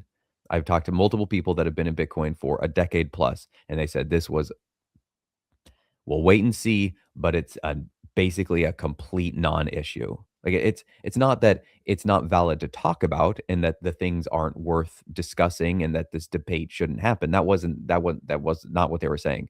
But the way that some people have framed this whole BIP 110 thing is that this is an existential threat to Bitcoin. And if this doesn't happen, or if this does happen, I've basically pick an argument and there's somebody pushing as hard as they possibly can in this direction and somebody else pushing as hard as they possibly can in that direction, saying it's the most important thing that has ever happened in Bitcoin, and somebody else saying it's not the most important thing at all. So generally the consensus that I walked away from, or that I heard there, was, we'll wait and see. We'll see what happens, but basically a complete non-issue. That really, really surprised me because I thought that they would be all over, everybody talking about it. Oh, this is, what are we going to do? And aside from the times that I brought it up on stage on multiple panels, I don't think it was talked about at all. I mean, admittedly, I was backstage doing a lot of different work and trying to get things, so I wasn't listening to every talk because I was working and doing other things. But it was there was not a single panel where that was the focus. There was not a single speaker who went up there to talk about that specifically. They were up there to talk about the products that they have, how air filtration can be made easier with their filters, how to handle hydro cooling. It was BIP 110 was so not an issue. How I view it has gone back and forth repeatedly in the past month or so. So before a month ago, I don't know that I really heard about it at all, and I'm on Twitter every single freaking day for my work. So whenever it kinda showed up and blew up, that's not a word. Whenever it blew up, I guess is when I first started seeing it, which is increased in time, and now basically anything revolving around Bitcoin has some mention of BIP 110 somewhere in there, and I think that'll be the case up until the point that it happens, and then I think it's gonna fade in the global discourse real fast. I think a week after that block, it's gonna drop away basically instantaneously. It'll just be I think a month from now, BIP what? Huh, oh, yeah, BIP 110. Yeah, I guess that did happen. Yeah, that happened, like, 3 weeks ago. Was it only 3 weeks ago? It feels like a huh, okay. I think it's gonna be that. I really do. And I have gone I have flipped my node from signaling for BIP 110 to signaling for core multiple times in the past week. And where it's at right now, I know plenty of people that are on the plebs will think, "What is wrong with you? What is how could you?" Right now. My node is not signaling for BIP 110. It is on core version 29.3 or whatever. And the reason for that largely, I mean, the number one reason that I'm not signaling for BIP 110 is the way that the BIP 110ers or whatever they're calling themselves have gone about this whole campaign. There have been some people that have been nice and cordial and pleasant on there, but a lot of them have not. And the attacks and the hyperbolic, if this doesn't happen, you're not a Bitcoiner, the vitriol, it has really rubbed me the wrong way.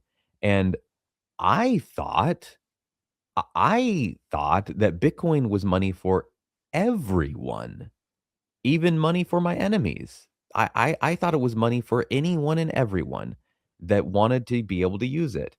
And I also thought that Satoshi Nakamoto, the person, the group, whatever, the entity that invented Bitcoin, set the Bitcoin block limit at 1 megabyte. I don't think that Satoshi set the block limit to only be monetary transactions.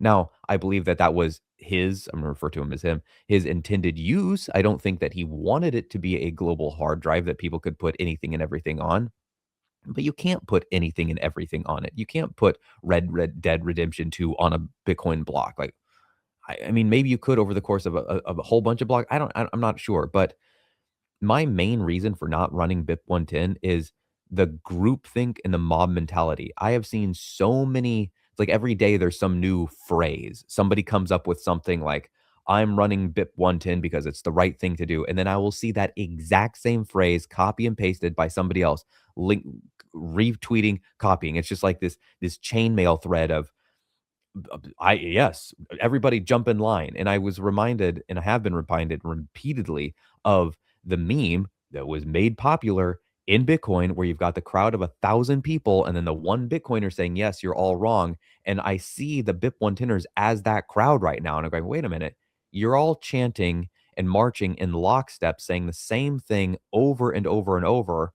I don't know if you're bots. I don't know if some of them are or if they're not, but I am the kind of person, and I think a lot of people are in Bitcoin, where they see a crowd and they go, "Whoa, oh, the whole crowd's going that way? Well, I'm gonna go that way." And that's how I have been for a long time, and I think that's how a lot of Bitcoiners are. So when I see a whole cohort of people joining together with this single-mindedness, hive mind kind of thing, it really bothers me. It really bothers me. And I have not heard many technical breakdowns of why this is so adamantly important. And the thing that really blows my mind is the argument that this is real Bitcoin.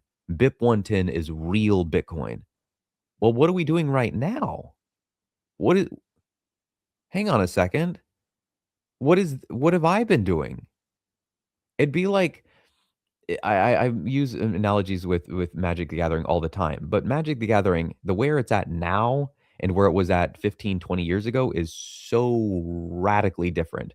15 years ago, there was no Pokemon, there was no Transformers, there was no Teenage Mutant Ninja Turtles or Spider-Man or Walking Dead cards, SpongeBob SquarePants, My Little Pony. Those are all Magic the Gathering cards now. Avatar: The Last Airbender, Final Fantasy, Star Trek pretty soon. These are all franchises that they have brought into this card game that was, for the longest time, its own IP. Now, whether you like that or not is kind of besides the point. Those are the cards that have come out. Those are what they look like. And if you go to a tournament where people are playing Magic the Gathering in sanctioned events and having interactions with each other, you are guaranteed to see cards from franchises that have nothing to do with Magic the Gathering except sharing this game space now. And that's just how it is. So if I were to come up with a group of people and say, no more alternate IPs, no more Spider-Man, Marvel, Walking, any of that. If it's not the original Magic the Gathering game with the characters that were unique to that universe, then we don't play with them. And that's real Magic the Gathering. Well, I can call it whatever I want, but it doesn't make that real Magic the Gathering.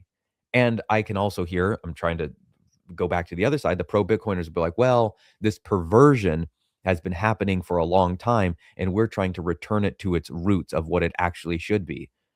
Well, hang on, hold on. Who are you to say what it actually should be? Isn't that decided by what people have been doing?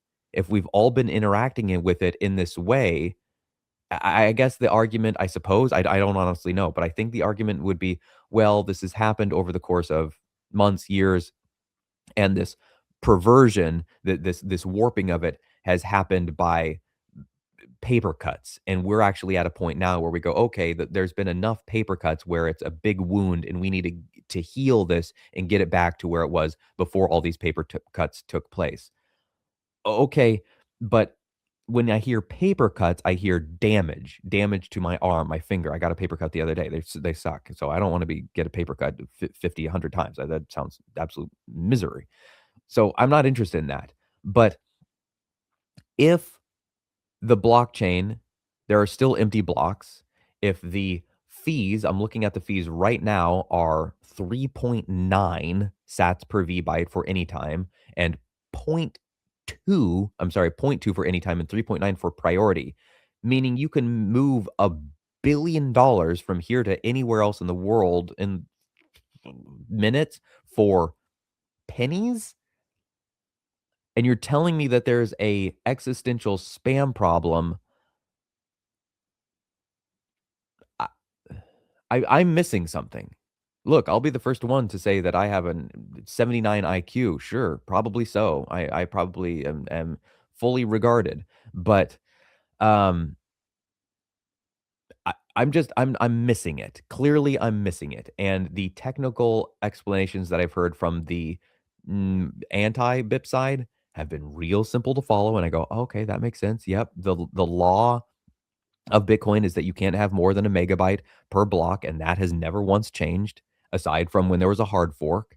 And then that's called a hard fork. And now we've got Bitcoin Cash, and they're doing whatever they're doing over there, still losing money, I guess. And I, I think that it's an important discussion to have. And I think things like this, these trials by fire, are great for Bitcoin. I do. I think that these kind of things should happen routinely. Not like weekly, but like every few years. I think it's important. But I do not like the way that the BIP 110 mob mentality has gone. It bothers me on like a bone deep level when I see a whole group of people marching in lockstep, like I said, raising their pitchforks and torches, saying, "If you don't join us, then you're not a real Bitcoiner." I'm sorry, who are you to decide what's a real Bitcoiner? Isn't it just somebody that uses Bitcoin, whether they use it in a way that you like or the way that you dislike? I don't know. Is the CSAM something that should be talked about? Yeah, of course. Yeah, that's an issue regardless of Bitcoin. Like that should not exist anywhere at all. Period. That's a horrible, horrible, vile thing. So does it belong on Bitcoin? No, it doesn't belong on Bitcoin. It doesn't belong anywhere at all. Period. But I don't know. Yeah, my take on Bitcoin on BIP 110 is that in mid August, it will not be a thing that is really talked about aside from the super, super minority vocal people that have just like decided that this, for whatever reason, is the hill that they're going to die on. I mean, it, it pains me to say this, but it reminds me of the people that were wearing masks in their cars 5 years ago. Like, why aren't you wearing a mask? I'm in my car by myself. Don't you know how viruses travel? Do you know how viruses travel? Because your mask isn't stopping them, buddy.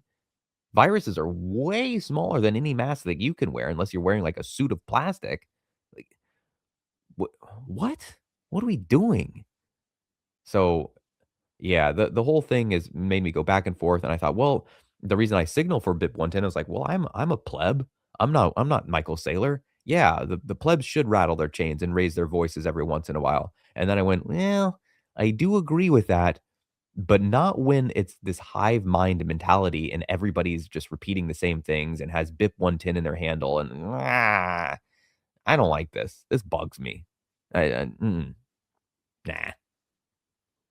I was laughing because I saw a tweet in the morning of a guy that is vocal about core since a long time and vocal about, oh, no, he's vocal about against BIP 110. And he's a really great Bitcoiner, diehard Bitcoiner. And he just posted, oh shit, another day where I have to agree with Michael Saylor. It's like he doesn't like it. He doesn't like strategy. He doesn't like what he's doing, but he's like, oh shit, I have to agree with him on that one. So it's fun to see. And it's so like I'll mention the good things on BIP 110 and I mention the bad things on BIP 110. I think the good things on that debate is that people all of a sudden speak a lot more about running a node. I think that's a good thing. I think having more people talk about nodes, what implementation to run.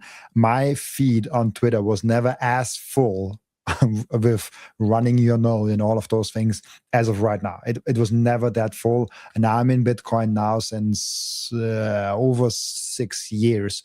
And so that never happened. Like I was 6 years in Bitcoin, and we never had as many talks about running a node as of right now, since I'm in Bitcoin in 2020.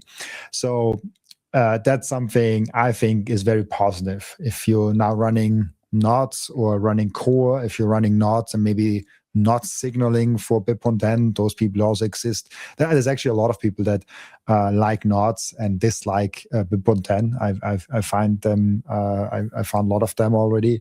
Then if you're running core, like I personally actually don't care what you run. I like, but I care if you run.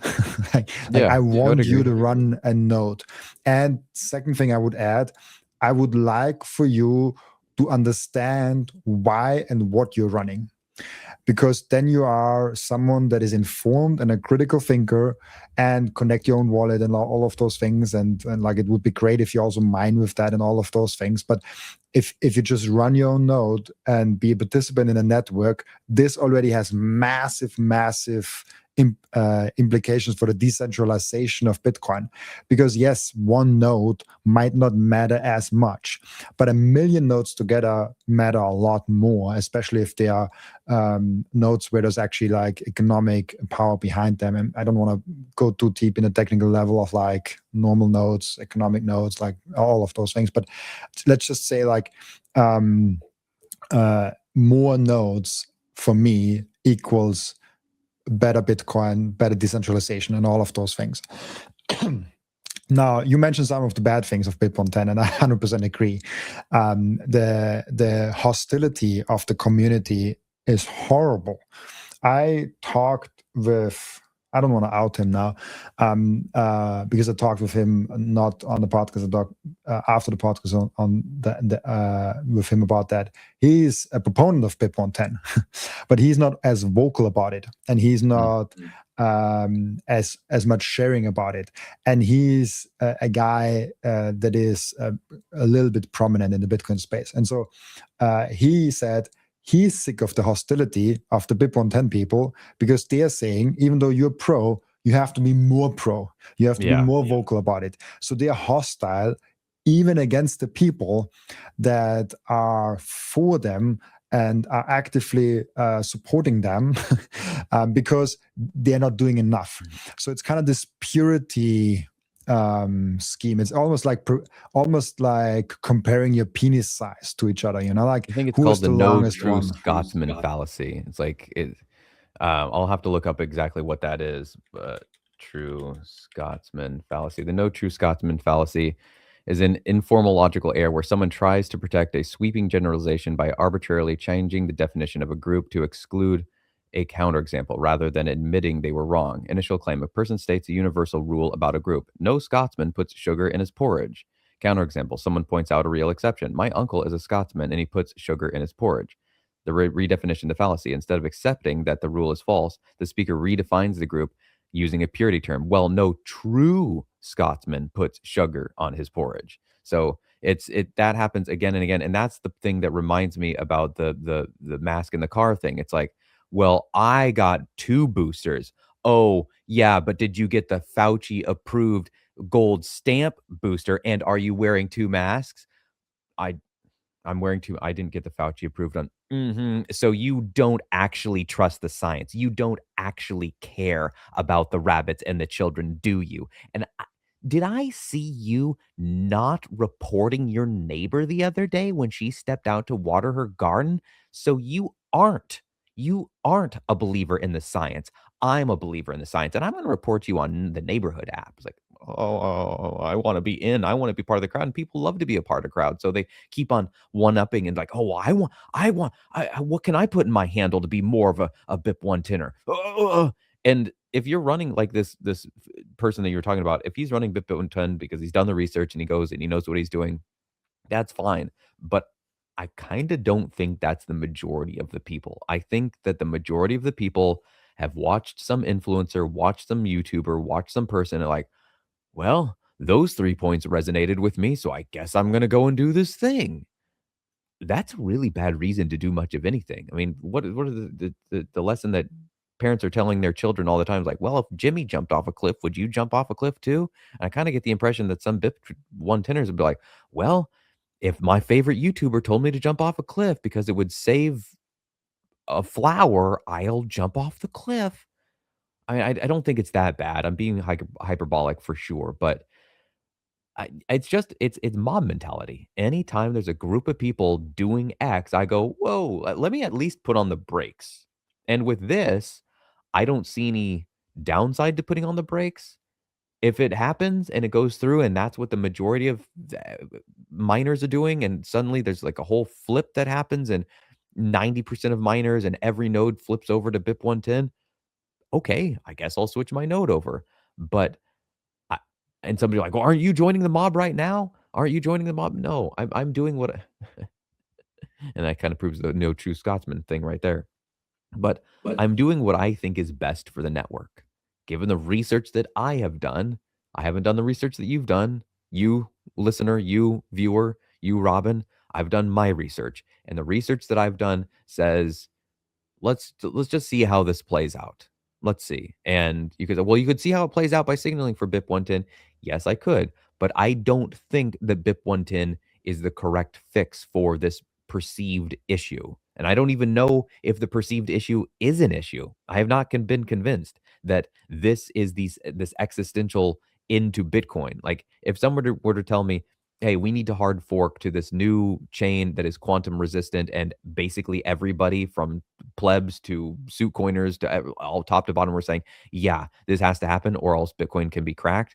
Okay, then there we go. There's consensus. Most people are agreeing with this and we can switch over. And if there's a few people that want to hang off onto the old chain and they want to see what happens and then quantum cracks it, well, I guess, hey, experiment tried and failed. But yeah, the rollout of this whole BIP 110 thing, and I think it's a psyop. Just addressing that because I've seen some people say, "Oh, it's a psyop to destroy Bitcoin," or "It's a psyop by Ocean."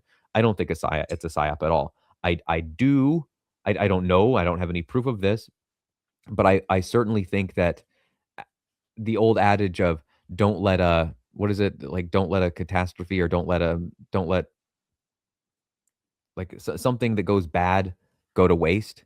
I do think that I mean, I've met the guys at Ocean. They're great guys. They're solid human beings. But I imagine if they saw this, and yes, Luke is part of Ocean, or at least he was, um, they saw this as an opportunity for people to come over and see what mining is like with Ocean. I don't know why they wouldn't capitalize on that. I don't think that they drum this whole thing up to get more business. I don't think that for a second. But if they're like, "Hey, look, if you want to come over to us and see what this is like and you want to signal for BIP 110, we have that option here." Why wouldn't you take advantage of that? I don't think that's a malicious thing. I think it's just seeing where the industry is and going, "Well, let's point our ship in that direction slightly." Why not? I'd do the same thing. Yeah, it's I think everyone that I know of are well-intentioned Bitcoiners. I don't know.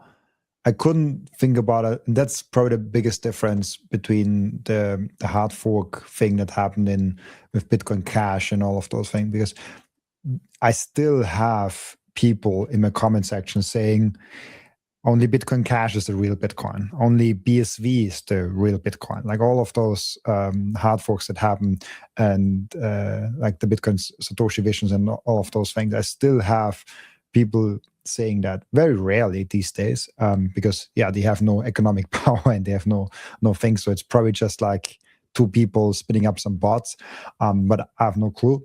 And so when I analyzed it a couple of weeks ago, I'm like, the language is weirdly the same or similar to what the Bitcoin Cash crowd is saying, which is very freaky for me. You don't want to be in that camp of like, run this because this is the real Bitcoin. And I remember coming into Bitcoin, I had a lot more of those discussions in 2020, even like 2021, of like, what's the real Bitcoin? Because back then it was a lot more active still, the Bitcoin Cash crowd, and then Bitcoin Satoshi Vision and all of those things. Now I think people accepted that Bitcoin Cash has no value. I think like people like accept it, kind of like that this is not the real Bitcoin and Bitcoin is the real Bitcoin. Like this thing. But now for me it was interesting to see they have a similar language when they are in the comment section, and they have the similar herd mentality. Not everyone, but a lot of people. And so I think they're well intended. I think they want to have the best for Bitcoin, and I don't think there's any conspiracy behind it at all. I also think that there are bad things happening here and there with Core, which we should address, which is great that we talk about that.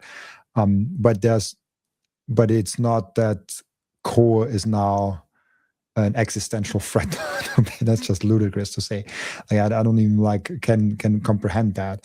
I also don't think it's good that, and I heard people also on the BIP 110 and Nuts, I say that there's only one guy that does the whole thing with Luke. It should be more distributed on more contributors. It's not good for Bitcoin. It's not good for himself. So I don't know. One last question to that whole topic. Is there any chance in your mind that this still activates? Because now I'll just pull up this official website. I don't know if this is the best website. It's the website that I use to monitor that. You can tell me if there's a better website. But I pull that website up and I see that there is no real signaling happening right now. From the block, from the miners. And then I also think about, okay, who else is important in that whole thing? There's the node runners also important in that node thing. What support do they have? 15%, like 10%, 20%? I don't know. And then I was like, what are the economic nodes of like exchanges and bigger companies doing. I just saw a post of the Bitcoin well and some other exchanges, I think, as well on the core side.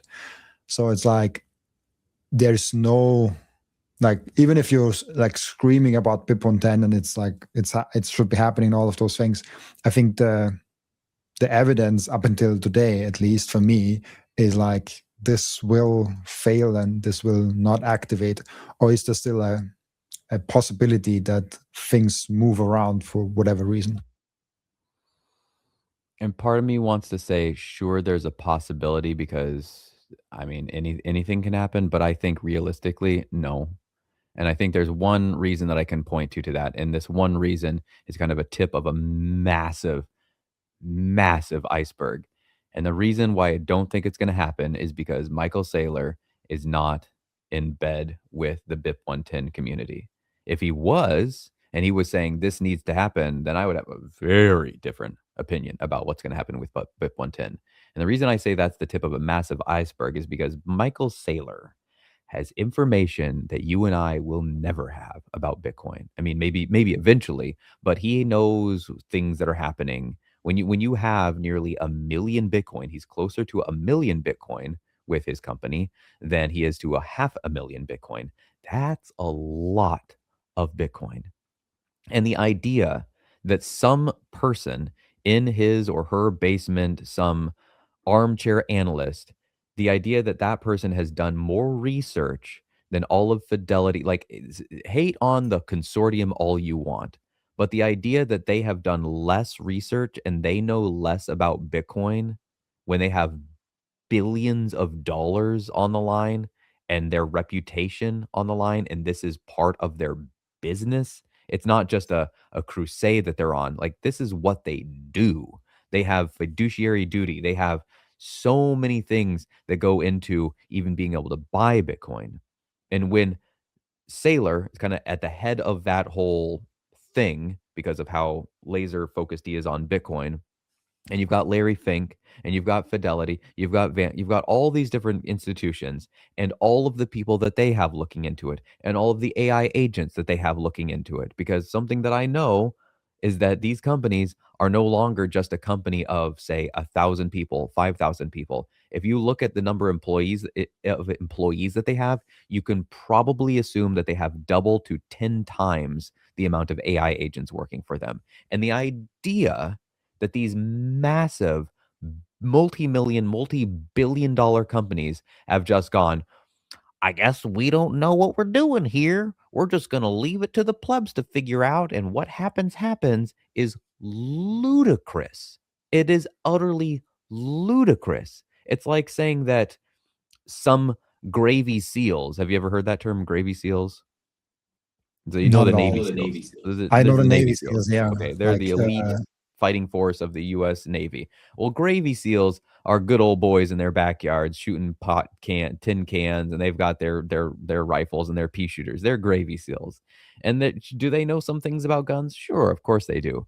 Are they going to out operate the most elite Delta Force crew in the world, like when those guys went down and captured Madura? What? No. No, no. No, am I ever gonna beat the heavyweight champion of the world in the UFC? No, no. No, I could probably go in there with a machete in each hand, and I'm still gonna lose. Like, I not a chance. Not a chance. Bare-fisted? I lose that fight 1,000,000 out of 1,000,000 times. And my point here is that the amount of money and research that these companies have done in what this means is absolutely enormous compared to what you've done, guy, watching your YouTube videos with from an algorithm that feeds you exactly what it thinks that you want. Oh, you think you're such a critical thinker. Really? When's the last time you went outside your comfort box to look at a video that you don't really care for? When's the last time you clicked on that new for you button on YouTube and actually stuck around there and watched something? No, no, no. You just refresh that same page because this is what I like. This is my cozy zone. And if something gets in there that you don't really like, why is that in there? No, I want my favorite channels back. And you think that you're going to outthink billion-dollar companies on Wall Street and you think that they've made a mistake? Give me a break. Give me a break. You think they've picked the wrong Bitcoin? And you, guy, you with your node that you just spun up here by going to start 9, you bought it and you've got it figured out? Oh, okay. Well, I guess we'll see how that works in the first week of April, but I, I, no, BIP 110 is not happening. It's not happening. I think those blocks that you're signaling are largely virtue signals, and I think that they're doing it because they think they're fighting the good fight, and then August 7th or 8th or whatever it is will roll around, and they'll go, oh, okay, well, there was that. That was interesting. My question is what are these BIP 110ers going to do after their grand crusade finally comes to an end? Their massive pilgrimage to the Holy Land. What are they going to put their attention on next? Something useful? I hope. I hope so. I don't know. hope we can all be friends again. I don't know. I think we should fight against we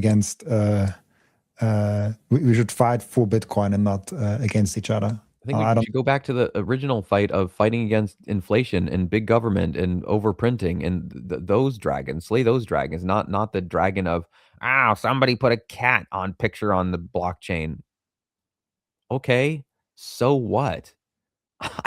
Somebody rolled up a $100 bill in a bathroom somewhere to snort cocaine. I don't think that's the greatest use of a $100 bill, but hey, somebody did it. Somebody drew a mustache on George Washington on a dollar bill. All right. Yeah. Darn. The darnest thing. I love that. Man, there's so much still to talk about. We almost at 2 hours again. I have, let's see what we have here, because there's so many different topics we talked about today. We talked about Elon Musk also, that I noted down that I wanted to dive deeper in, because I think he's one of the richest hidden Bitcoin maxis, which I don't know if you have an opinion on that. At the very beginning, and that might be an interesting way to end it all off in today's episode, is at the very beginning you mentioned that 60K was not that long ago the absolute height of the market.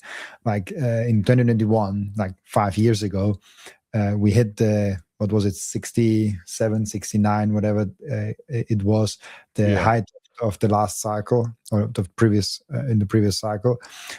We hit that, and everyone was buying Lambos, everyone was like celebrating, everyone was like happy, and everyone was like, that's amazing, like Bitcoin, Bitcoin, Bitcoin. Now 5 years later, we had the same price. And I can understand that some people might be like pissed because they bought the top at 2021, they bought the top in what was it, 2024, not 2025, we had another top with 125K. And of course now they're down because they just buy tops and not study what Bitcoin does. They don't DCA or anything like that.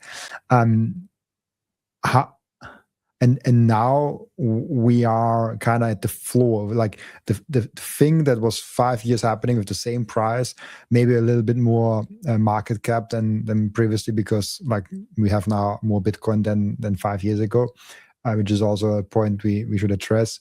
Now we're at the floor, like that's like people are depressed, people are saying Bitcoin is dying, people are saying like this is so horrible, and like it's such a bad thing, and it's all collapsing, and like people have this very bad sentiment around Bitcoin, even though not 5 years ago this was the height of the market. What I kind of want to get into people's mind, and because I think it's very important that we are staying focused on what Bitcoin actually wants to achieve, and like you saving money in the hardest asset ever. This right here is by far the best possibility to do exactly that, but it's also the hardest time to do exactly that. And I'm curious what you think about that, because it is way better to buy a great asset when it's beaten up, but it's also the hardest time to do it because everyone is telling you that you're doing a horrible mistake with that. You know what I mean? Of like your uncle, your aunt, like everyone is saying like that's that asset. It's that like it's horrible. All of those things, but it's the best time to like get into an asset. Like if you bought Bitcoin at every cycle bottom, which is of course not reachable, like you cannot time the market, but let's say hypothetically you could, that's you had a way better performance of Bitcoin than when you just bought it every time at the top. But most people, historically speaking, have bought the top and sold the bottom. That's how markets work.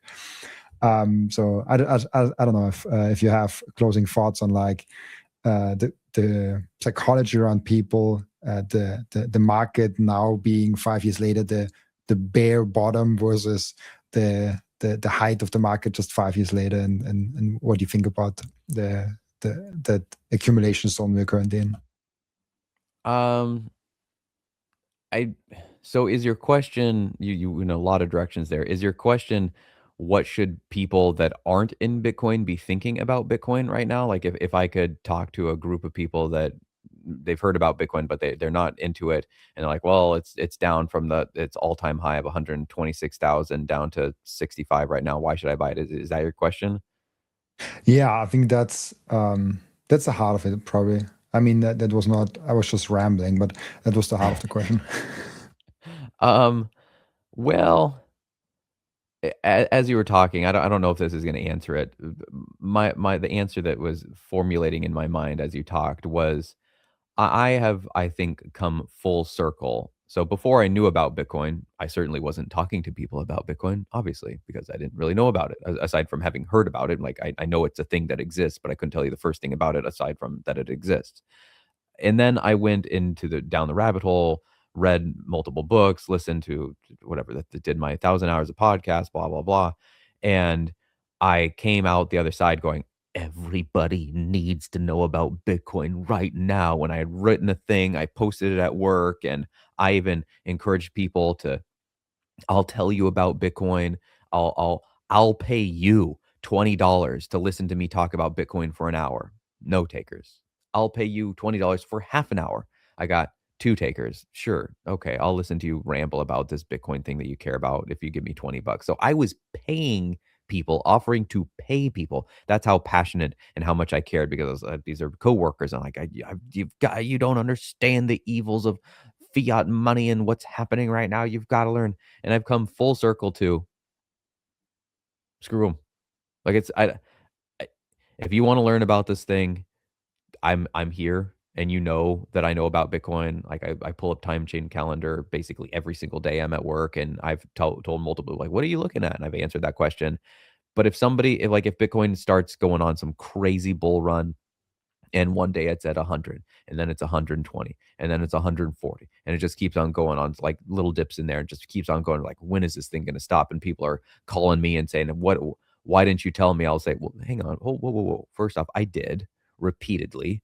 I literally tried to pay you to tell you about this. So no. And secondly, yeah, I'll tell you about it if you actually care. Like I don't care if somebody wants to get in at 60 or if they want to get in at 1,000,000. I'll happily share what I know with anybody whenever they want to know. But I'm no longer going and like grabbing people by the shirt collar and saying, you've got to understand this. Like, to be perfectly honest, Bitcoin is really boring. Like, it's not very interesting because money isn't very interesting. What money connects to is super interesting, and how it affects our lives is super interesting, and all the other things. And because, like, there's that meme of Matthew McConaughey, and he's all dressed up in a suit. It's like, when I first got into, I mean, there's multiple versions of this. Like, when I first got into Bitcoin, it's for the gains. And then when I got into later, like 5 years later, it's, oh, down with the state and anti-government and wearing the V for Vendetta mask and that whole thing. Or there's versions of that. But it's not so much what we learn about Bitcoin or money, really. I mean, those are interesting topics, but it's what those things connect to and what that means about our life, about how inflation and low time preference and all these other tertiary things that are on the border that are really interesting. And trying to distill all of that and bring it in and go, this is why you should care about this is impossible. Like you actually cannot do that in a 5-minute conversation.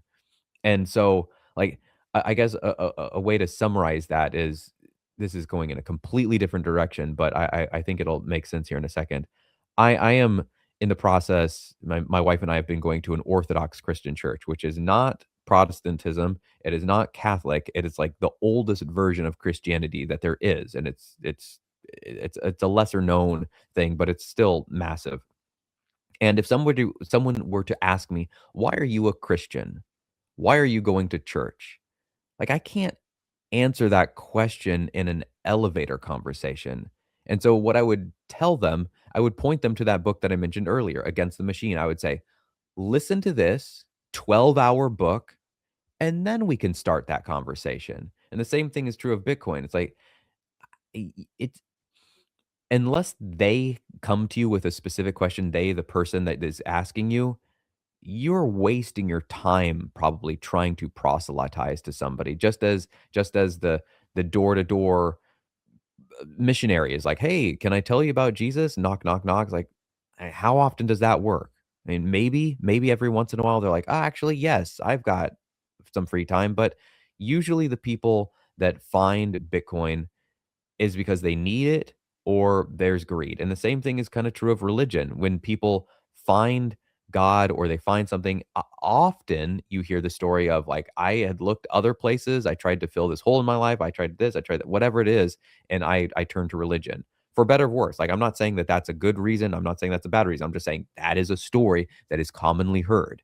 And maybe that's a simple answer for some people, but my answer for being a Christian is way more complex than, well, I was a drunk and I just didn't know what else to do, and I walked into a church one day. Like, it's way more nuanced than that, and I cannot answer that question in a single conversation. Like, we would have to be here for probably 5 hours for me to really give you a good answer to that question. And that's why I would point to somebody to that book. And in the same way, if somebody wanted to know, like, why is Bitcoin really good? Like, well, do you really want to know? Or are you just trying to have a conversation because you want to be social with me right now? Because I do get that version too. And I've said that to some people and they're like, yeah, I probably wouldn't really get it. It's like, okay, well, let's talk about something else. Let's talk about a sports team. Like, I don't want to sit here and just chew your ear off for 5 minutes. And you're just like, oh, he's talking, but I don't really know about what. I want an active, engaged listener that cares. And I don't think you're going to get that care unless they come to you and go, hey, so Bitcoin's climbing up to $500,000 right now. And you were talking about it 4 years ago when it was down and blah, blah, blah. What did I miss? Help me understand this thing now. Okay, come here, let's sit down. So, yeah, I would tell that room full of people, hey, I've got other things to do. Have a nice day. Yeah, it's I have one more question that came up from our previous conversation, because you said like you're also not as bullish on how do you say fiat going away completely. Do you think that Bitcoin just succeeds over time because we will wrap it around a lot of different fiat instruments, and so people get exposure in that way? I mean, like stretch is one example, but there's also the example of the BlackRock ETF. There's the example of S&P 500 companies holding Bitcoin, people investing in the S&P 500 and have indirect exposure to Bitcoin. Is that the more likely way that Bitcoin actually gets to 100K, 100 million, and 1 million, 10 million a coin, because just like so much purchasing power and flowing coming in through this passive way, rather than people self-custodying, setting up their own nodes, doing the homework, doing the things that we, again, lunatics do? The short answer is yes. Yes, I think just like most people have absolutely no idea what their financial person is doing with their 401k, and they couldn't tell you the first thing about their stock portfolio. It's just, I have an allocation of my paycheck that goes into a 401k that my company set up, and it's doing well. I couldn't tell you why or what the companies are. I could look at it and Boeing is in there. Okay, SpaceX. Like, okay, I could maybe tell you a couple things, but most people will not have done all the research and looked into like exactly where's my money going. They don't have a deep understanding of this. So the short answer is yes, I think a lot of people will get exposure to Bitcoin through all of these things, like you said, that are wrapped around it, and their pension and this, or not the pensions are much of a thing anymore, their retirement funds and this. And I think more governments, and I think it'll just slowly kind of seep its way into so many different things, and people will like, they won't have a clue. They'll know that they have some sort of medium growth mutual fund thing that their company put them in because some person came in one weekend and said, "Hey, let's talk about your investments." And like, "Oh yeah, my retirement fund. I guess I should do that." And they're doing that, but they couldn't tell you the first thing. Is like, "Oh, did you know that 3 of these different companies that you're invested in, the reason they're doing so well is because of Bitcoin?" Okay, so does that mean that I'm going to be able to retire at 65? Yes, Mr. Smith, you'll be able to retire at 65. Okay, I couldn't care less about Bitcoin. Whatever. As long as I'm able to put food on the table and keep a roof over my head, what do I care? It's an asset. And whether the companies are invested in real estate or corn or tiles or computer chips or Bitcoin is going to be utterly irrelevant to most people. Like effectively all people. I think so too. That's the main reason, like how Bitcoin, I personally think so, will get adopted. Because we wish everyone cared about Bitcoin the way we do, but I think it's just wishful thinking. Yeah. It's just exactly that. Before I let you go, we have an end routine in the podcast, as you know, where the previous guest is asking a question for the next guest without knowing who the next guest actually is. And the previous guest asked you the question, 10 years from now, if financial institutions and nation states are heavily invested in mining, would there be a positive or negative? Oh, a positive. Yeah. There's no downside for nation states being into Bitcoin. At the very least, it helps stabilize their grid. It helps them their energy production. There's no downside. It gets them the best form of money. Like look at Bhutan. How they doing? Pretty good. Pretty good. They're doing pretty dang good. You can say what you want about El Salvador, but also by a lot of metrics, doing pretty good. Now, is that because of Bitcoin? It's playing a role to some degree. So yeah, I think the more nation state adoption there is, the more integration of Bitcoin into your life on any level, I think that's just a full on positive. Love Absolutely. that. Absolutely. I think so too. And it will happen. It was Bob Pernett, by the way, the last episode we did, who asked that question. And he's also thinking about like banks and big institutions buying either block space or mining equipment a lot. So it's like that they have the capacity to move a lot of money and they're not reliant solely on like getting into the next block. So it was a fascinating conversation. All right. My question, well, I'll ask you. I know what my question is for the next guest, but yeah, I'll ask you off air. Or do you ask here? Wait, I I forget. usually don't do, but like we're already over 2 hours, so why not include it? Okay. Well, my question for the next guest is Bitcoin money for your enemy?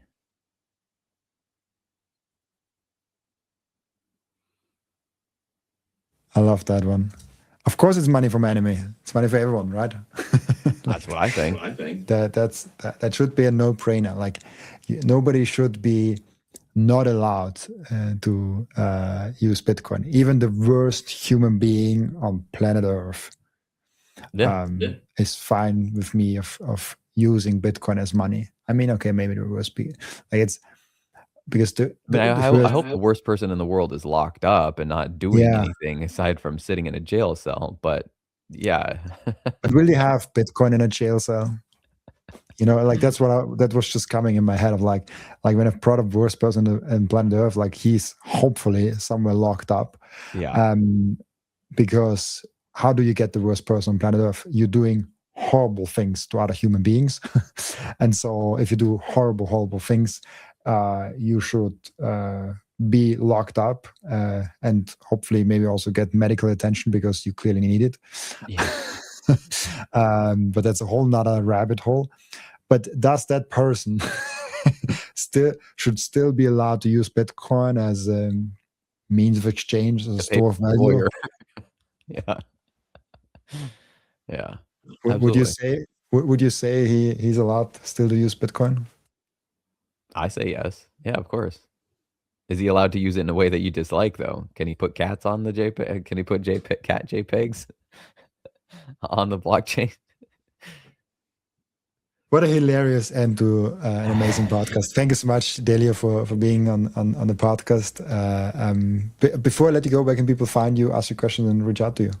Yeah, I'm on Twitter, X, it's just my name, @Delio Pera, and you'll find me every Monday over on the Mining Disrupt YouTube channel. Also on the Mining Disrupt X page, I post a video every Monday called a news surge, just kind of a news roundup, some interesting thoughts. I try to make funny analogies with Bitcoin or things that are happening. And then I have a daily short that comes out on the YouTube channel, also on the X. So every day there's a short form video where I'm often making silly analogies. Magic the Gathering and Bitcoin is a real common one for me. Awesome. Thank you so much, Delio, for being on the podcast. And also thank you so much for everyone that is watching and listening, for joining us today. As always, I'll be back.